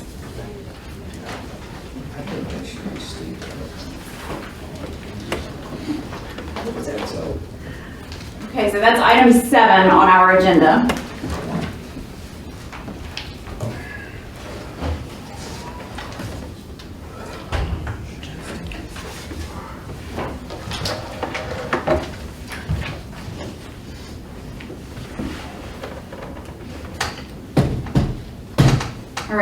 like the first one is Mr. Lane's, and that is 2009-0045 in the matter of J. Wayne Gardner. Is Mr. Gardner here? No, ma'am. Okay. Neither is his attorney. Okay. Commissioners, before you have the case of J. Wayne Garner. It's 2009-0045. This case began on December 29th, 2009, so it's one of the last of our background cases. We received a complaint from Mr. Tim Clark. Mr. Clark alleged that while Mr. Garner was mayor of Carrollton, he was last elected to that position in 2010. He has since left office after the end of his term in 2014. But Mr. Clark alleged that Mr. Garner failed to file personal financial disclosure statements for calendar years 2011 and 2012. And Mr. Lane, there's some individuals in the back that are struggling to hear you. If you can just pull your mic a little bit closer. Thank you. In addition to the failure to file the personal financial disclosure statements in 2011 and 2012, Commission staff discovered that Mr. Garner had failed to disclose 8 various fiduciary positions and 8 business interests on his personal financial disclosure statements. Those failures resulted in additional allegations that were promptly noticed upon Mr. Garner. Mr. Garner has admitted to the additional allegations as well as the original allegation and has agreed to pay a civil penalty in the amount of $900 and late fee penalties in the amount of $250, so you got a total payment of $1,150. He has subsequently amended his personal financial disclosure statements to show all of his various fiduciary positions and business interests, and that concludes the case, provided y'all agree with consent. Okay. All right. We just have to move to accept the consent order. So it's consent, right? Yes. Okay, so all those in favor of, oh, yep, gotta make a motion. Sorry. We accept the consent order. I'll second that. And all those in favor? Aye. Okay. Moving on to, C? yeah, let's move on to C since Ms. Wetzel's in the hall. So that's 2015-0047 in the matter of Roger McDaniel. Commissioners, this case was filed on September 23rd, 2015. The complainant was Mr. David Massey. Mr. Massey alleged that Mr. McDaniel, while he was running for the District 5 the chairmanship of the Board of Commissioners for Butts County in 2012, failed to file a number of campaign contribution disclosure reports. In reviewing the actual filings, he did in fact file the campaign contribution disclosure reports, and they were substantially compliant as determined by our code as well as our rules. There were a few minor accounting errors, but nothing that triggered a technical defect, because he was more than 3% compliant. What we did notice is that Mr. McDaniel did fail to file a personal financial disclosure statement for calendar year 2014. That's a violation of Code Section 21550, subsection A1. He was properly noticed of that violation. He has agreed that he did in fact violate that provision. He has filed his financial disclosure statement and has agreed to pay $125 for the penalty as well as a $125 late fee for a total of $250. Okay, anybody have any questions? All right, I'll make a motion that we accept the consent order in 2015-0047 in the matter of Roger McDaniel. I second. All those in favor? Aye. Okay, let's move on to item D, which is 2015-0051 PC in the matter of Clinton Dean Young. Commissioners, this case has a companion case. It's older, but it's already disposed of. It'll be important in just a minute. But this current case, 2015-0051 PC, is a case filed by Commission staff after we were reviewing actually the older case. We noticed that Mr. Young was a habitual candidate for the post 2 aldermanship of Savannah. During a period of 5 years from 2011 to 2014, Mr. Young raised $1,710 in campaign contributions, and as well as a personal loan prior to filing his declaration of intention to accept campaign contributions. That in and of itself is a violation of 21-5-30 subsection G. Mr. Young also late filed 2 campaign contribution disclosure reports, and he failed to file 3 campaign contribution disclosure reports during that 5-year period. Both of those are violations of Code Section 21-5-34.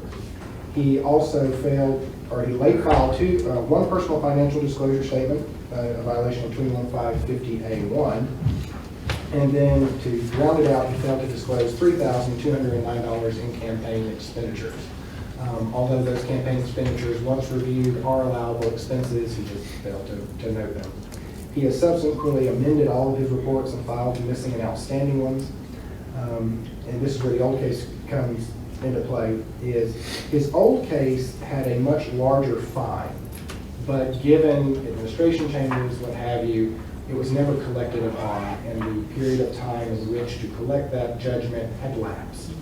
However, under this new case, Mr. Young has agreed to revive that old case for the purpose of collection. So that money is now back, and we won't have to just close it out as uncollectible. But in consideration of reviving that, we've lowered the civil penalties in the new case that we would normally assess it with. And contained within the consent order an express clause that he reaffirms the debt that he owes us from the old case, so we shouldn't have any problems collecting it if he should prove to not be honest in his word to pay it.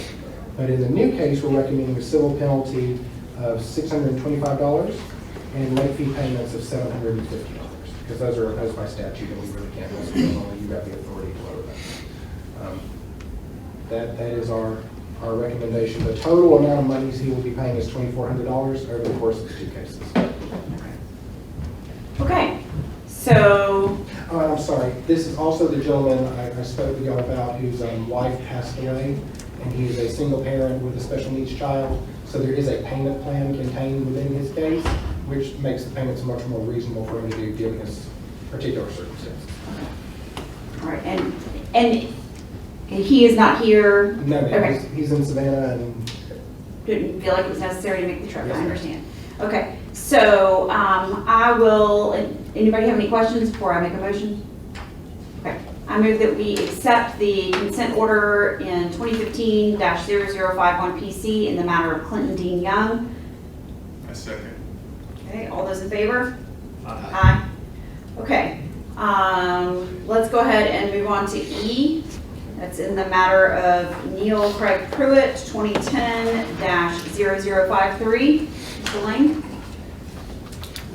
Commissioners, this case was filed on August 9th, 2010, and in June of this year, the commission voted to find reasonable grounds to believe that Mr. Pruitt had violated the Campaign Finance Act. The only allegation is that he failed to file a personal financial disclosure statement for 2009. He did, in fact, file a financial disclosure statement. It was just a year late, so it's not like it's outstanding. This is actually a case in which it will be a compliance order as opposed to a consent order, as we're not recommending the imposition of a civil penalty. He has already paid his late fee. He actually paid his late fee back in 2010. And due to administration changes and staffing changes and what have you, he kind of fell through the cracks. So in kind of consideration of as long as it took for us to get to him, we felt that waiving the $125 civil penalty would probably be appropriate, and we didn't think y'all would object. So that's our recommendation. Okay, is Mr. Pruitt here? No, ma'am. Okay, He's happily in Florida fishing, as he told me. okay. All right. Any commissioners have any questions before I make a motion? Okay, I move then that we accept the compliance order in the matter of Neil Craig Pruitt, 2010-0053. Do I have a second? Second. Okay, all those in favor?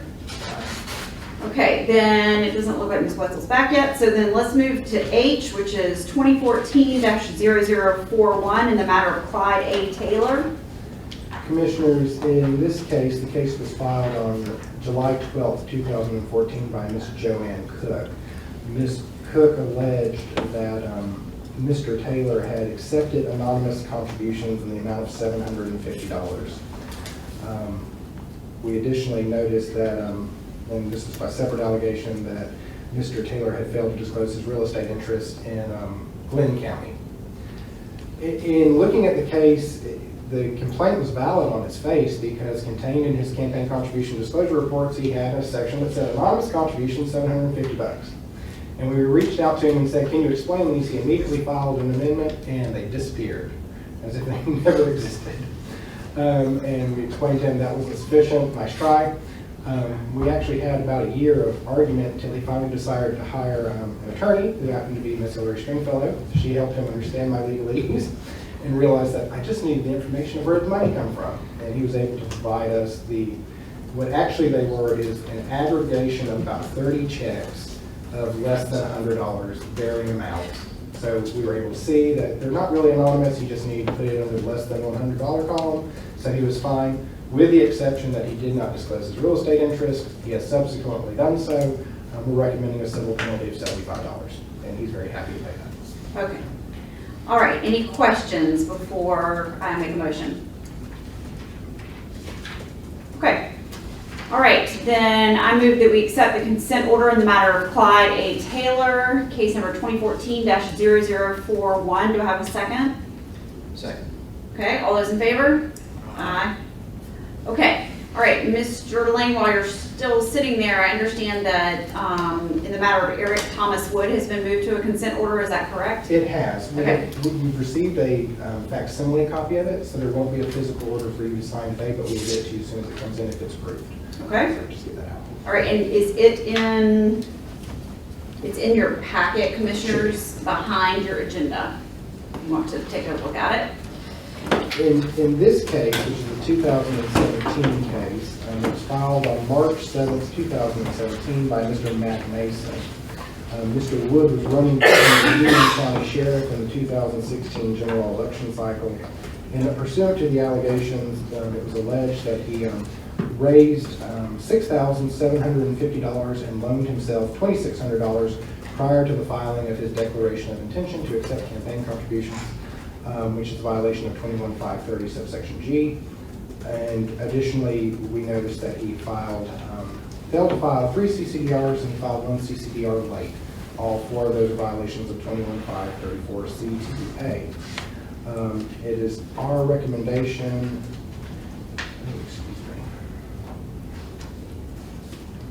as you can tell, his order came in today. I was not expecting it to tell you how much we will have to pay. If I recall correctly, it is $1,575 is his civil penalty for those violations. He has filed his CCDRs accordingly, and that's the case.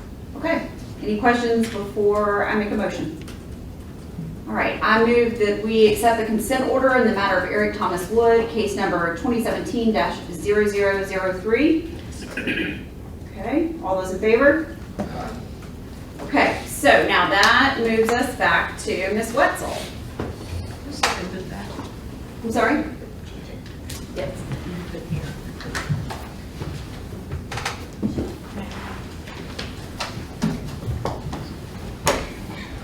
Okay, let's first go back. Do we have a,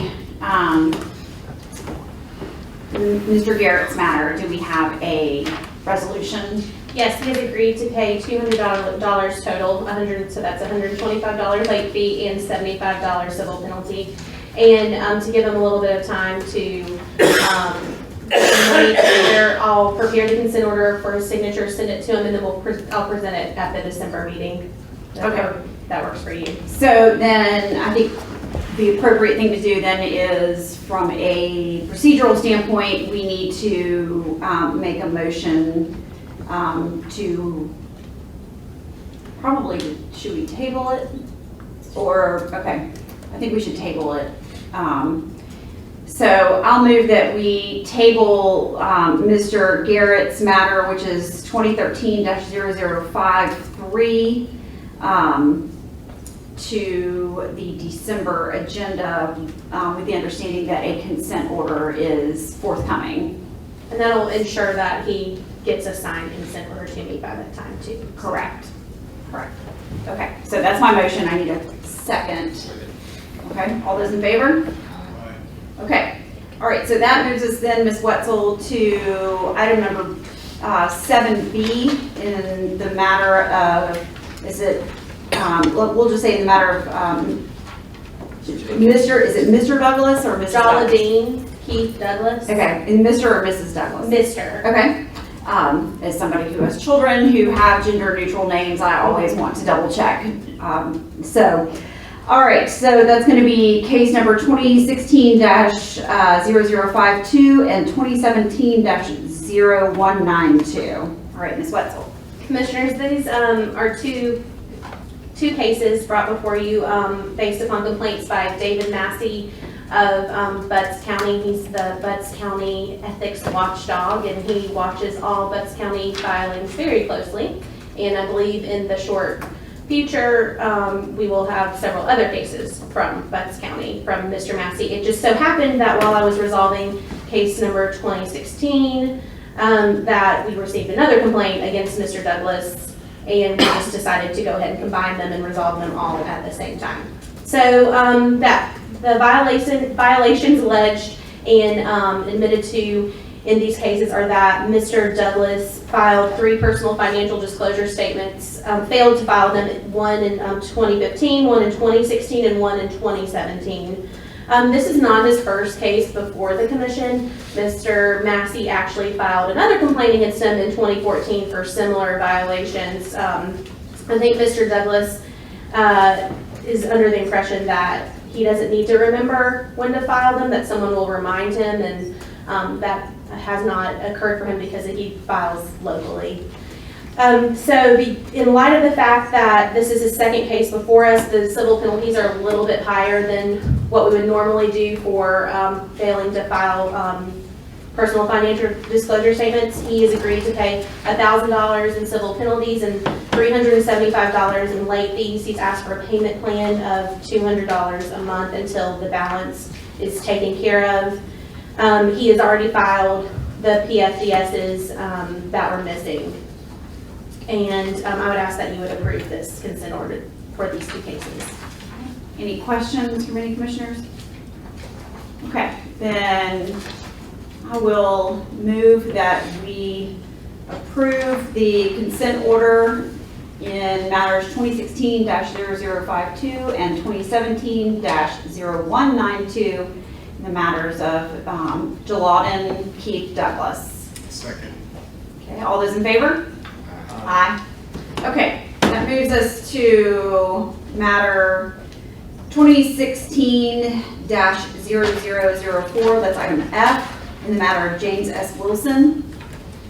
Commissioners, this is another interesting case in that the complainant was actually the Murray County Board of Elections. As you are aware, the filing responsibilities for local candidates return back to municipalities and counties. And so the entity that was in charge of receiving the filings for Mr. Wilson actually filed the complaint against him. He was the Murray County surveyor, and he ran unopposed every time. However, he failed to file 6 CCDRs and 2 personal financial disclosure statements.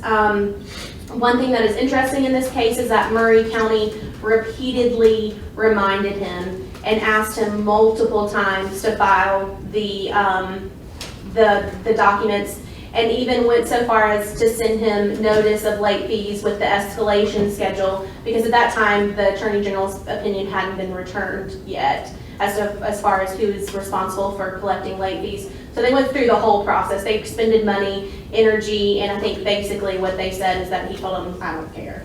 So just wanted to give you that background so you know why, again, the amount is a little bit high for a county surveyor who ran unopposed.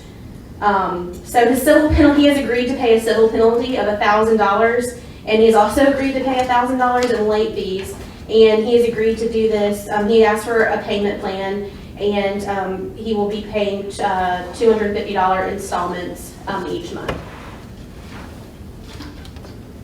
Okay, any questions? Okay, I move then to accept the consent order, correct? Yes, please, thank you. The consent order in the matter of James S. Wilson, 2016-0004. Do I have a second? Second. Okay, all those in favor? Aye. Okay, moving on to item G, 2017-0162 in the matter of Christine Trisvik, Trebish. Okay. This is case number 2017-0162 in the matter of Christine Trebish. Ms. Trebish was a candidate in the special election for Senate District 32. That was Judson Hills Senate seat that was vacated, and she entered into the special election. No one received a majority of the votes during the election, so there was also a subsequent runoff, and she participated in that. Ultimately, she was unsuccessful in the race. At the beginning of the campaign, like many special elections, it kind of happens very quickly. She was self-funding her entire campaign. So what happened is that she failed to disclose expenditures on the correct CCDR. She disclosed the expenditures on a subsequent CCDR when she reimbursed herself for those expenditures. So really, it wasn't that she was trying to skirt the rules or anything of that nature. She basically said that she just didn't know any better. And since this complaint was filed, she's actually attended one of our workshops on filing. And again, she was represented by Wayne Phillips and Marietta. She has agreed to pay a $200 civil penalty, and I would ask that you would approve this consent order. Any questions? It's great that she came to one of the workshops. It is. That's fantastic. Okay, I will move that we accept the consent order in the matter of Christine Trebish, 2017-0162. Do I have a second? Second. Okay, all those in favor? Aye. Okay, so that then moves to matter 2017-0004 in the matter of Carla Elise Brown, which is a consent order. Again, Commissioners, it's loose behind your agenda. Correct. So we just received the consent order for this case, and again, in this case, the complainant is present here today, Ms. Ryan. Yes, thank you. Okay. So this is case number 2017-004, the matter of Carla Elise Brown. She was represented by Gerald Davidson. Ms. Brown is a state court judge in Gwinnett County, has served in that capacity since 2003. Ms. Rand submitted a very lengthy complaint on March 23rd. I believe it was 73 pages. A lot of the allegations that were made in the complaint were outside the jurisdiction of the commission and did not relate to anything that we could handle and related to a matter that Ms. Ray had with Judge Brown in her courtroom. However, pursuant to the complaint, there were some allegations regarding that she didn't disclose her occupation on a personal financial disclosure statement. A review was conducted of her personal financial disclosure statement. And in 2013, she failed to list her occupation and her spouse's occupation. And just to note, at the time, her spouse was the sheriff and she was a judge. So those are both public offices, and most people are aware of their occupations. But she did violate the law when she failed to include those. The other allegations in the complaint that did not relate to leaving off the occupation, I asked that they be dismissed. But as far as the violation about the personal financial disclosure statement, she's agreed to pay a $75 penalty for omitting that information. And she has resubmitted her 2013 personal financial disclosure statement to correct that error, and all other personal financial disclosure statements have had her occupation and her spouse's occupation. Okay. All right, Ms. Is it Ryan? Ryan. Yes. Ryan, okay. If you would like to speak, you may, but they have entered into a consent order, so there will be a penalty. Actually, it's what she said about 20116. She actually refined it again. This is a dual personal disclosure information twice, and that will leave her out without filing for 2015 in connection with the election of 2016. Because she can't, have dual, personal disclosure information for the same year. Plus, when she entered the 2016, both of them, she entered them as elected, not as a candidate for 2016. So today, actually, I was about to amend my complaint, but she just gave me very short notice, and I'm coming today and have a motion for objection for this, hearing notice, because it's actually not in compliance with a lot of, laws. And actually, I want to serve the commission today with my motion.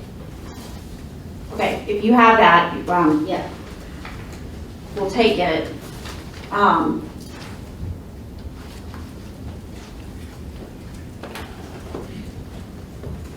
I believe what Ms. Reagan is referring to is that That's my motion. when, She will give me an adequate service, because I was about to amend my complaint.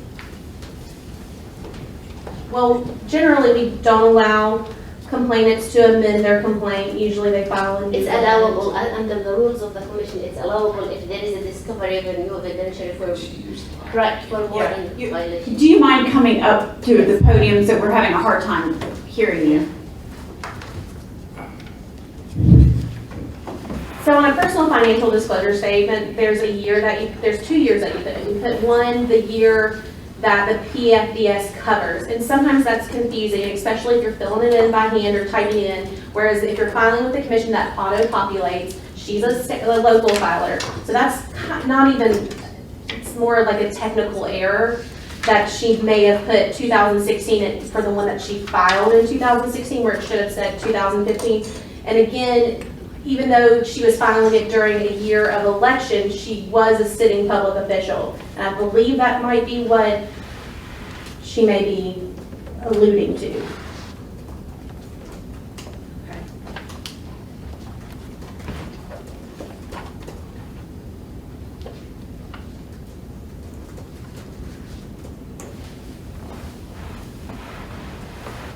You see this posted in I have not. Actually, I tried to file it this morning with the main office, and they refused to file it for me.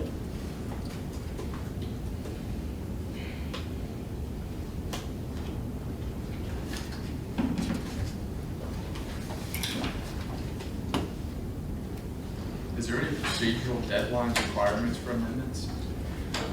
Let me address that. So, although the courts have never addressed this issue, the way that we would address it is that once there is an order on a matter pending concealment of evidence that is undiscoverable evidence, we would consider that matter to be closed for that particular type of filing once it's been resolved by an order. So that would probably be an outside deadline.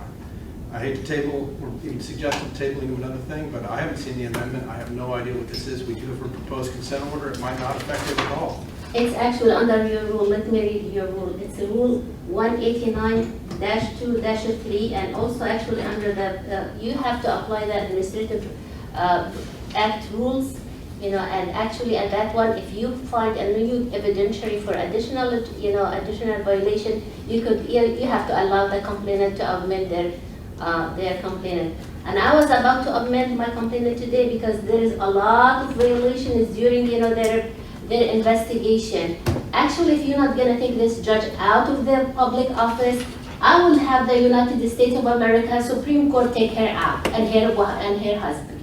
Well, first, thank you for being here. Thank you so I much. appreciate you coming. Yes, I am pursuing because there is a public concern in those both couples. It's like they're turning Gwinnett County as a sliver place to have the people put the people in jail to serve in their farms. So we only have jurisdiction over the Campaign Finance Act. So we can only deal with the Campaign Finance Act violations. But she has a dual judicial offices, remember this, and this is against the United States of America federal law.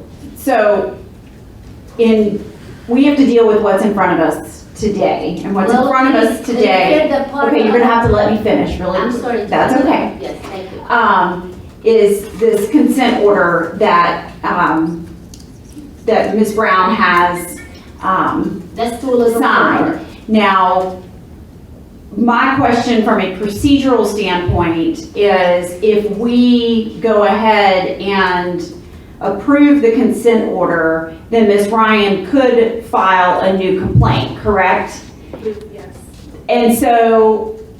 And we would accept it if it stated a violation of the act. Correct. And you would still accept it and then you would determine whether it stated a violation of the act, correct?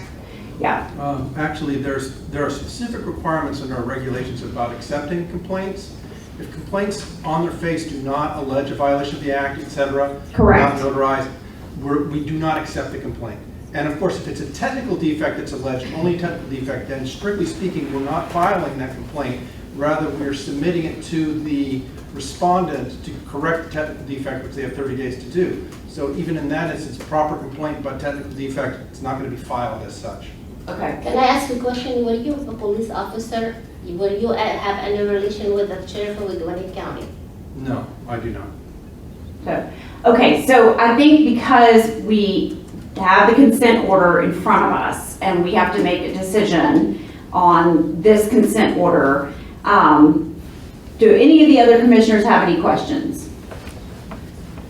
Okay, so I'm going to move that we accept the consent order that's before us today in this matter and invite Ms. Ryan, if you have additional complaints regarding Ms. Brown, And the sheriff of Waiver County. to file, And former staff. to file those Yes.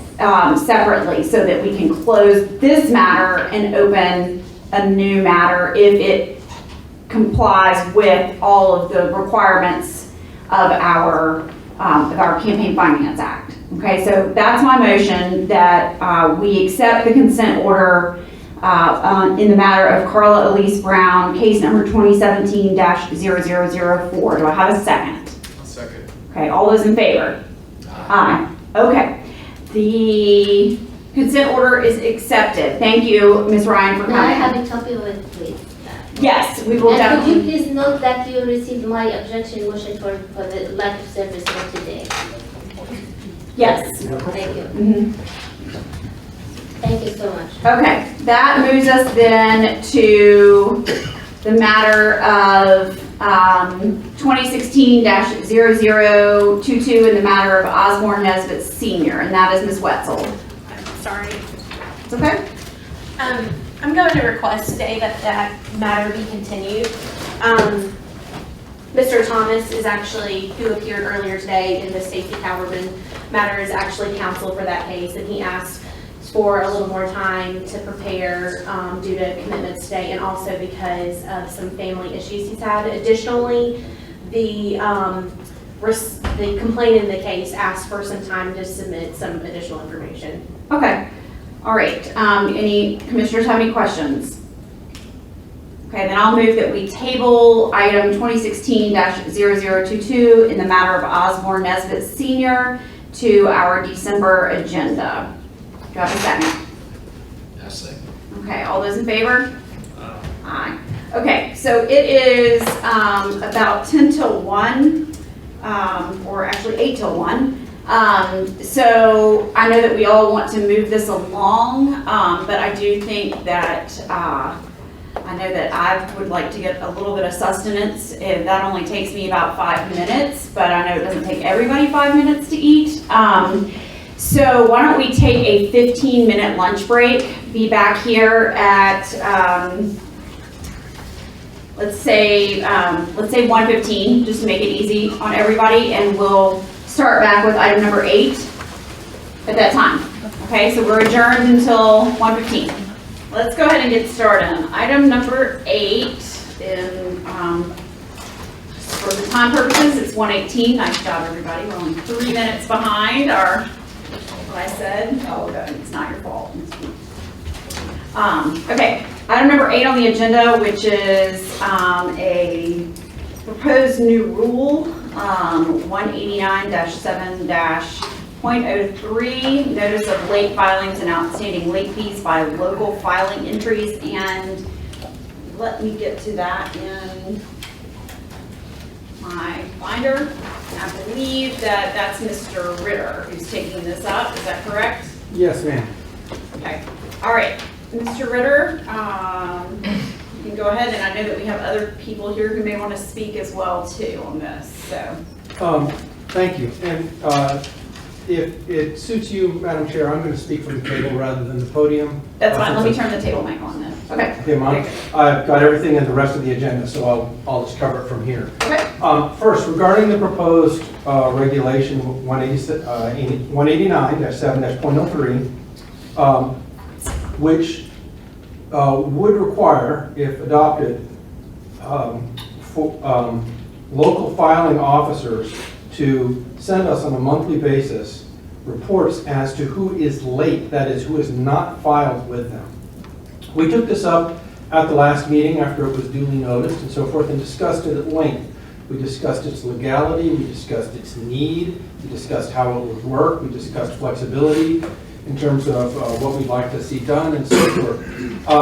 And we were asked at that time to confer further with municipalities and with the Georgia Municipal Association to see if we could come to some sort of agreement as to how the rule could be drafted in a way that they would be happy with also. We did in fact meet at the end of August and have exchanged some, a very friendly meeting and exchanged some views, and frankly I think we would be very close to a proposed rule with one very key word differing between us. I think the rule needs to say shall, they shall provide it, and they would prefer the rule to say that they may provide it. And in my view, of course, may means nothing. It means that we don't really have any sort of requirement at all. In any regard, I've also received concerns informally from a number of different legislative organizations as well as from several legislators. But all of these are informal at this point. No one has formally made an objection at the legislative level. It's evident that we would change the actual language of the proposal one way or another. And that would require that we notice and give people a chance to comment on that anyway. So, where we are at this juncture. Given that I would like to make sure that if members of the General Assembly wish to object to the rule, that they have a chance to do that. And I certainly don't want to cut them off on that. And they just may have not attended to the fact when I said, it's got to be done before the 21st of September. And because I think that we are going to have to notice the rule anyway, again, to make sure that changes in language will be acceptable, I would request that the Commission at this time table consideration of this regulation until we can resolve these several issues. And it may be at the end of the day that we just take it away and we decide to see if we can address this issue statutorily. So that's what we do. Okay. Okay. All right, so Mr. Patel, do you have anything you would like to respond? So at this point, Mr. Ritter is asking for the Commission to table it for you guys to renotice it because of some language changes and also to maybe get some legislators that are concerned about it and their input. Do you have a response to that? No, ma'am. Yeah, all I have to say is I agree with Mr. Ritter's view of that meeting. We were very close on everything but that one word, and I agree with what he says today. Okay, all right, fantastic. Is there anyone else here that wishes to speak on that proposed rule? Okay, all right. Then at this time, we have to make a decision on whether we want to, well, it sounds like procedurally we don't have a choice but to table it because of the language change, because we have to give people notice of the language change. Is that correct, Mr. Ritter? Let me say, I have seen commissions or boards vote to adopt a language change and then it's been given 30 days notice. After that 30 days it's effective. So you could do that, though I would not recommend it. I think it's the better part of valor just to table it. Let's just renotice the whole thing. Okay. All right. So then I'll make a motion then that we table it until our December meeting. Do I have a second? Okay. All those in favor or any discussion? My one comment is, I mean, I think there's going to be a tremendous difference between may and shall. Yes. Yeah, I guess I'm just kind of pointing out the obvious here, but I vote in favor, but I just wanted to make that one comment. Okay. Yeah. All right. So all those in favor? Aye. Okay. So it's tabled then. Okay. That moves us then to item number 9 on the agenda, the advisory opinions. And it looks like the first one is advisory opinion 2017-02, CCDR filing schedule for a term barred candidate. All right, and Mr. Ritter. Thank you, ma'am.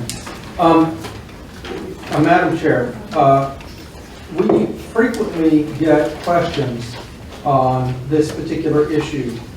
There are a number of different offices in the state that have term limits, and after you have exhausted your term, you can't run again. The question is, does the literal language of the statutes require someone who is term barred but nonetheless has to file a CCDR or a PFDS with us? Do they have to file it on an election year schedule, or because they are not running for office, can they file it on a non-election year schedule? So we carefully looked at this issue, and specifically the statutory language under 21.5, 34C1, 21.5, 50A1, which relate specifically to CCDRs and PFDSs. And it is our view, as summarized in the 3-page opinion, that indeed they do not need to file on an election year schedule, but could file on a non-election year schedule if they are term barred, and that is consistent with the purposes of specific statutory language as well as the intent of the statute. After all, the intent of these filings is that on election years, you're able to look at who the specific contributors are who are contributing to the ongoing campaign at that time. If they're term barred, they're not going to have an ongoing campaign. The filing is a requirement that simply allows the public to know what the disposition of those funds is, since it's no longer expended on a campaign. So our recommendation is, in this situation, we formally say they can file on a non-election year schedule. Thank you. Okay. All right, any questions by any commissioners? Okay, so then we need to move to adopt Yes. the AO, correct? Yes, All right, so I move that we adopt advisory opinion number 2017-02. Do I have a second? Second. Okay, all those in favor? Aye. Okay, that moves us on then to advisory opinion 2017-04, use of home not in kind. Yes. Okay, so another question that we occasionally get, and it's an important question, is when a candidate utilizes their personal home for a campaign type of event, is that an in-kind contribution that requires reporting? Here we turn to the specific statutory definitions of what it means for something to be an in-kind contribution. Keep in mind that an in-kind contribution, even though it's not cash, would have to be reported for the fair market value of that contribution. Would it be that type of contribution? However, a contribution is defined under the statute, and here I turn to OCGA 21.5, 3, subpart 7, as, and I quote in part, anything of value conveyed or transferred for the purpose of influencing the nomination for election or election of any person for office. So it's not conveyed or transferred, and of course sometimes in-kind contributions aren't, but the bottom line being that there is actually no value that is gained or that changes by someone using their own residence as a place where a campaign event might be held. Now, I will tell you that I think the contrary argument, should you want to get into it, is, well, if you couldn't hold it at your home, you'd have to hold it someplace and pay for it. But, you know, that's actually not true. You might be able to hold it someplace in public. There might be no cost associated with it at all. So, for instance, if you had a campaign event that was in Liberty Plaza across the street, that would probably be fine, and there'd be no cost associated, nor would we say the state has then made an in-kind contribution. Bottom line, not really an in-kind contribution if you're using your own house to conduct a campaign event, and therefore our recommendation, and I think it's appropriate under the statutes, is that it is not something that the use of a personal residence would be required to be reported as an in-kind contribution. This is limited to the candidate's personal residence, correct? Correct. Okay. Correct. If it was somebody else's, it would be different. And I would say that if we were to find this to be an in-kind contribution, we'd run into a host of problems. For instance, candidates driving around in their car to go to campaign events is an in-kind contribution. You know, I think we could take it to far ends that are inappropriate. Okay, any other questions? Okay, then I'll move that we adopt advisory opinion 2017-04. Do I have a second? Okay, all those in favor? Aye. Okay, we now move on to advisory opinion 2017-05. Okay, so you do not have a draft of this because it is at the moment a draft that's in my hands, and the draft of this opinion is over 10 pages long, with an appendix that's over 500 pages long. I am going to request that a special meeting on the telephone be held to specifically consider this opinion, given, I think, the care that you'll want to take in looking at the issues in this, giving you some time to digest the materials that accompany this opinion. I'm not suggesting you have to read everything. We have, for instance, a summary of, in a table format, of the laws of all 50 states on the specific issues. And let me say what those specific issues are. This comes from 5 questions that were asked by Doug Chalmers. And the questions relate to whether a campaign or a candidate can set up essentially an outside organization, a nonprofit, function on the candidate's behalf, and whether if he does or she does, that organization is a independent committee, if they don't actually coordinate but the candidate has set it up, are they a PAC? Can that be done? Is there a continuing rule as to, as this commission has found in the past, whether there's express advocacy in the way that the independent committee or PAC conducts itself? In other words, these are very complex issues. I can tell you they've been dealt with somewhat on the federal level, which is under the aegis of the Internal Revenue Code, because the Internal Revenue Code determines how such organizations would be set up for internal revenue purposes, and therefore the type of nonprofit status, and therefore the type of reporting that would occur in that instance. That's not the format that Georgia takes. So we don't follow federal law strictly in this situation.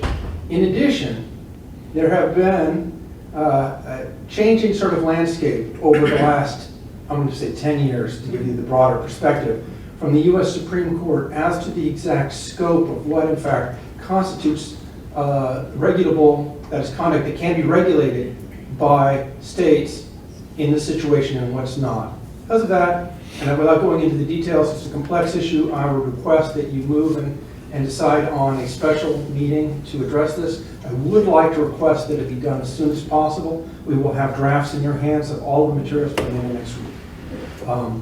And it's important because we do have an election coming up, and I think there's some real differences of opinion. I've heard anecdotally that there are organizations out there that are probably on the far side of the law as we see it. Okay, so at this point, you're requesting that we hold a specially called meeting to review and either adopt or not adopt AO 2017-05. Correct. Okay. And we still would have to give notice of that meeting, so it would be no sooner than, what is it? Does it have to be 30 days or 14 days? No, okay. I can tell you that the way the law is written, strictly speaking, you could do it as little as 24 hours. It's common to do it 48 hours, but I tell you 2 weeks is a very common type of notice provision. So if you were to do a telephone meeting 2 weeks from today, if you feel that would give you enough time to digest the materials, I'd be certainly in favor of that. Okay. All right, little input from my fellow commissioners. I mean, I think 2 weeks is probably sufficient, but I know some of you may have trial schedules. It really depends on the day. Yeah, that's same with me. Mm-hmm. All right, so that's 2 weeks from today is going to be, I think, the 4th of October. And check me on that. It'd be the 5th. All right, we've only got 30 days in September. What time? So it would be. It depends on completely. I will tell you, as far as our schedules are, of course, it's fine. It's just whatever works for you. 2 weeks from today is October 5th. I mean, I'm free the 5th, and the late morning or afternoon. I'm pretty open afternoon. I could do the 5th. I want to emphasize that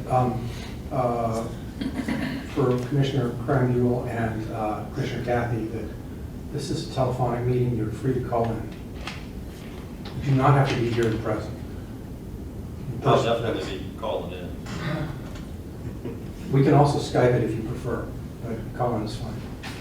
Yeah, we'll probably all call in. Yeah.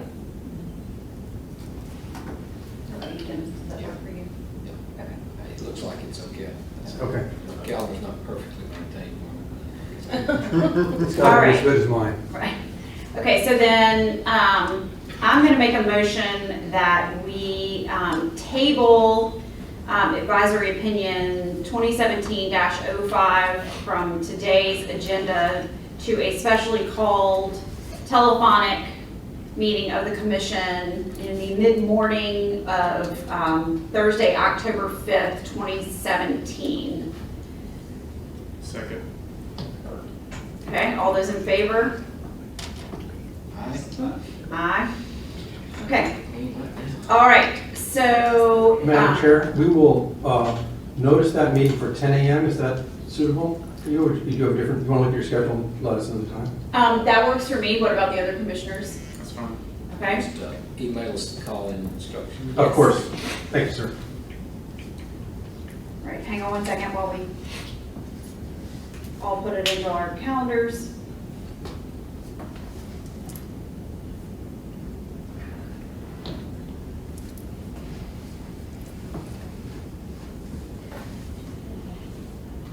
Don't put your calendars away yet.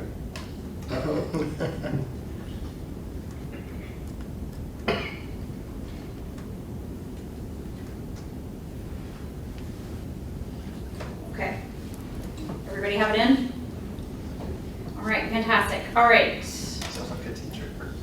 Right. We need to do an active board.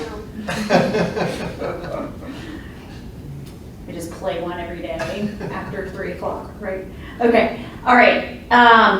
Moving on to number 10, the report of the executive secretary. Here.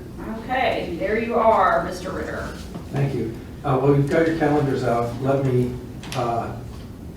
ask, and I'm sorry to make a personal request, but our meeting currently is scheduled, the next meeting for December 6th. An organization named COGEL, which is the COGEL, which is the major organization in the United States that covers campaign finance law, and all the states, and most of them, and some from Canada as well, come to this meeting, federal government as well, has scheduled their meeting on the 6th of December.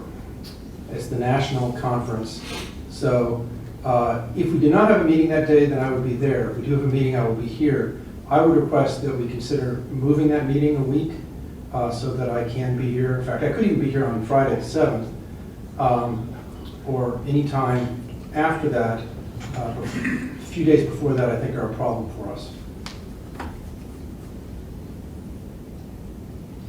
So what day are you proposing? Well, if I specific day, I propose the 13th, which is 1 week later.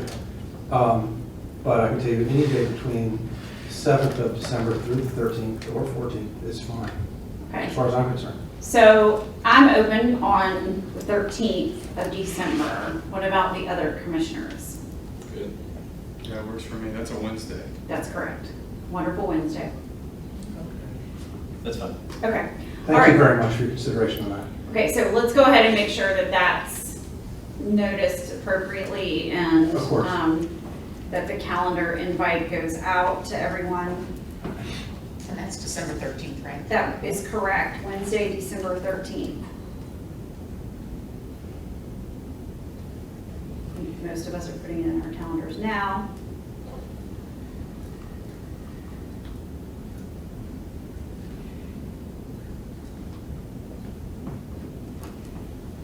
Okay. Thank you. Again, I appreciate the commission's intelligence on that. It's very, very considerate. Okay, let me move on to administrative dismissal summaries. Briefly on the law, we cover this each meeting. The commission, a number of years ago, before any of our time, had decided for expediency's sake to give the authority to grant administrative dismissals to the executive secretary. But in my view, and I think this is consistent with the statute and the regulation, an administrative dismissal is something that doesn't meet the fundamental jurisdictional requirements for filing a complaint from the commission, or has some other patent facial defect that would mean that we accepted the complaint, however, it's not an actionable complaint. So based on our authority, after we review those, I get a recommendation from staff. If I agree with it, then I will execute a dismissal of that action because it's not having any sort of complaint at all. We have 3 of those this month, and even though they have in fact already been dismissed because I've signed the dismissal recommendations, nonetheless, to make sure that there's no question about transparency, I always want to report on what those were. We've only got 3, but here they are briefly. First, there's a case involving Hardship Drury, and here's the problem with this case. This is a case from 2011 in which there is no file. We have no evidence that supports the allegations. 2011. So we did not inherit this file. We don't know what prior staff did with this file, but I can tell you that Ms. Wetzel and a variety of other staff have done a thorough search to recover anything we could related to this. It's an old matter, 6 years old, and because it is something with no evidence that could support the claim at this point at all, it was administratively dismissed. Secondly, the matter of John K. Edwards. That case involved a claim that there was aggregate contributions that exceeded the contribution limits, and again, what this means is that although none of the individual contributions exceeded the limit, the complainant was saying, well, we think that if you aggregated them, it would. Well, you've got to have evidence that you should aggregate them. You can't just say they should be aggregated. So we actually did check to see if they would have been able to supply some evidence, which they did not. And there was no colorable claim that they should be aggregated. They were distinct corporations, so it was administratively dismissed. And finally, in the matter of Domitris Clemens, there were 5 allegations, one of which was a technical defect in which we noticed and was corrected. The other 4 were not even allegations within the jurisdiction of the Act. Therefore, because they were not claims that were even within our jurisdiction, administratively dismissed. And those are the 3 administrative dismissals. Unless there's some objection to that, and I'm just going to continue to move forward. Let me then briefly discuss waivers and backlog.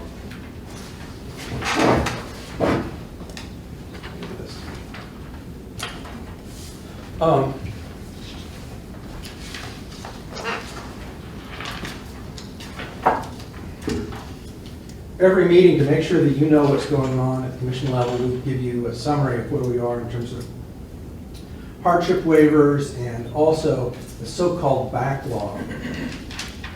Here's the bottom line, just to try to get to the numbers and move us along quickly. We've received 62 hardship waiver requests this year. We have 5 pending. Most of those hardship waiver requests were granted. The total amount that's been waived is just shy of $120,000. And I can tell you that we have specific criteria for the waiver of those. We do not waive it just because someone asks. They're going to have to show a medical emergency that prevented them from filing, some sort of technical inability to use our website or to complete the forms, or some other condition that prevented it. So merely being late by a day, I'm sorry, I got there on Monday to the post office rather than Friday. That's a problem. We're sorry, but that's not hardship. The statute requires hardship, so we cannot grant it in that instance. And we don't. And of course, if we don't grant a hardship in that case, they can always appeal to you, and they have sometimes. So anyway, bottom line, 62 so far this year through the first 3 quarters, of which about $120,000 has been waived. And of course, that's a small fraction of the amount that we collect, and all of those waivers relate to late fees. All of those relate to late fees. Okay, in terms of cases, right now we have 135 active cases if you count all of them. 28 of those cases are so-called APA cases, of which the majority of those APA cases are actually collection type matters. They're not actual things that will be tried at OSHA. Stephen, how about, we saw some 2011, 2012 things today. Yeah. We sent about the last of those. We're done. We're done. And actually, I was surprised to see this 2011 thing even come up, because I thought that had been cleared up, but it's done. Notice now from Yes. things. I would say that there are, of those things, that the specific number I can give you is in excess of 98%, but the other 2% are matters that are all within the AG's hands or not active things. There's nothing that we can do at the commission level at this point. We're done with those.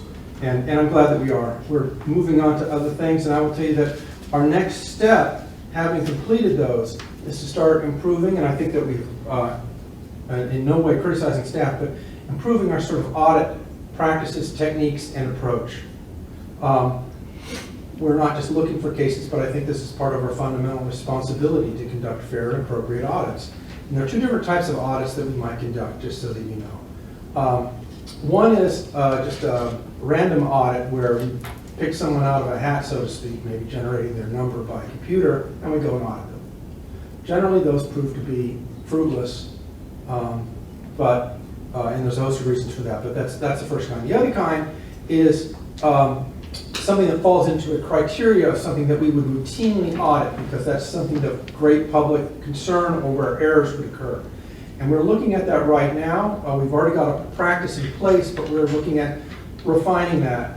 And I will tell you that, from my perspective, what we will be doing is that all of the significant major offices in the state, governor, lieutenant governor, secretary of state, attorney general, maybe mayor of the city of Atlanta, maybe mayor of Macon and Albany and so forth. We will audit all of the candidates uniformly. We routinely get complaints on those cases anyway. So we might as well go ahead and do a fair audit across the board on every candidate, since those are the ones that are so much in the public eye, and also the ones that have the significant amounts of monies and potential violations. I also tend to think, as it happens, that those are the ones where we probably are going to have overall the best compliance, but be that as it may, we're going to audit those because of the significance of those cases. It is also my view that we have a significant problem at the municipal level with misuse of campaign funds. I can only say that anecdotally. I don't have hard numbers to go on, but I base that on hearing that from many different people in many different ways. And for instance, as you may have read in the paper, District Attorney Danny Porter recently filed a criminal complaint after going through a grand jury against the mayor for violating, or allegedly violating, a number of statutes, including a number of our statutes. And allegedly, the mayor, in this case, Mayor Thomas Lewis Witts, allegedly used his campaign funds to pay for things like a Royal Caribbean cruise. Well, you know, that's great. I applaud the DA for being attentive to that. I'm glad that someone is starting to pay attention to that on a criminal level. It's great. From our perspective, we want to make sure that we're enforcing that administratively, and we are looking not only at that case, but the potential that there are other cases out there. DA Porter may be feeling that it is appropriate, and I applaud that, for him to do that without political pressure. But I can tell you, at many rural areas, the DA feels that he would be under too much political pressure to indict the local politicians, and it's our job to do an investigation. That's Gwinnett. What's the city? Snellville, yeah. So, we're looking at those audit issues, and I don't think in the long term our caseload is actually going to go down, but I do think the way we approach some cases will change. Let me move on then to our space and what's going on with that, and also employees. First of all, the employee situation is stable, but we are in the process of looking for 2 more full-time employees to do what I will call data entry, but it is to help us on making sure that we're getting correct electronic information into our system from the paper that we receive. And we're still, having covered the case backlog, we still have a huge backlog of data error that has to be fixed, and we're working on that, but it's going to take some time. And I've spoken to OPB about seeing if we can get additional financial assistance to do some of that. And frankly, I'd like the whole system to be revamped, and I think it starts with us getting a better computer system, but I also think that we need to address and relook at local filing, because as I've said many times in the past, I think it makes a lot more bureaucratic sense to file everything at the state level that will cost the taxpayers a lot less. And we could do our job a lot more easily if that were the case. Our office is 99% complete. We just got the furniture for the lobby that we ordered, and it's not like getting furniture from Rooms to Go where they deliver the next day. I feel fortunate that we got them in the same year. I mean, it takes months. I don't know if the elves are out there, especially, getting just the right trees cut down for us. But anyway, it's moving forward. We still have a couple pieces of furniture that we're waiting on and so forth. We will have an open house as soon as we're ready. I will tell you, in general, as a final concluding comment, in my view, well, we always, like any organization, are going to have some internal issues with employees now and then. I think, in the whole, you have an excellent staff working for you. Starting from Robert Bethany, our deputy executive secretaries, all the way down. And I want to publicly compliment that. So anyway, thank you very much. Thank you. Any commissioners have any questions? No, but I want to join in the compliment to the entire staff. I would agree. You, Mr. Ritter, and thank you. Get feedback all the time about how much they just have a good job of doing it. Thank you very much. Yes. What we really want to hear is nothing about us. I mean, you know you're doing a great job, and you get no public comment about you. Well, exactly right. We haven't been in the press very much lately. I did notice the cider industry was in the press, and I looked for your name. Thank you. Okay, all right, Mr. Fuller. Oh, no, sorry, what's your number? 16. Okay, now you're on. Thank you, Madam Chair. Just a few updates on a couple of cases that I'm actively working on. First, in terms of new business there, last week I filed 2 complaints with OSA, one in the matter of Christopher Nicholson, that's 2016-0030 PC, and the other is Irby Allen Meadows, that's 2012-0010 PC.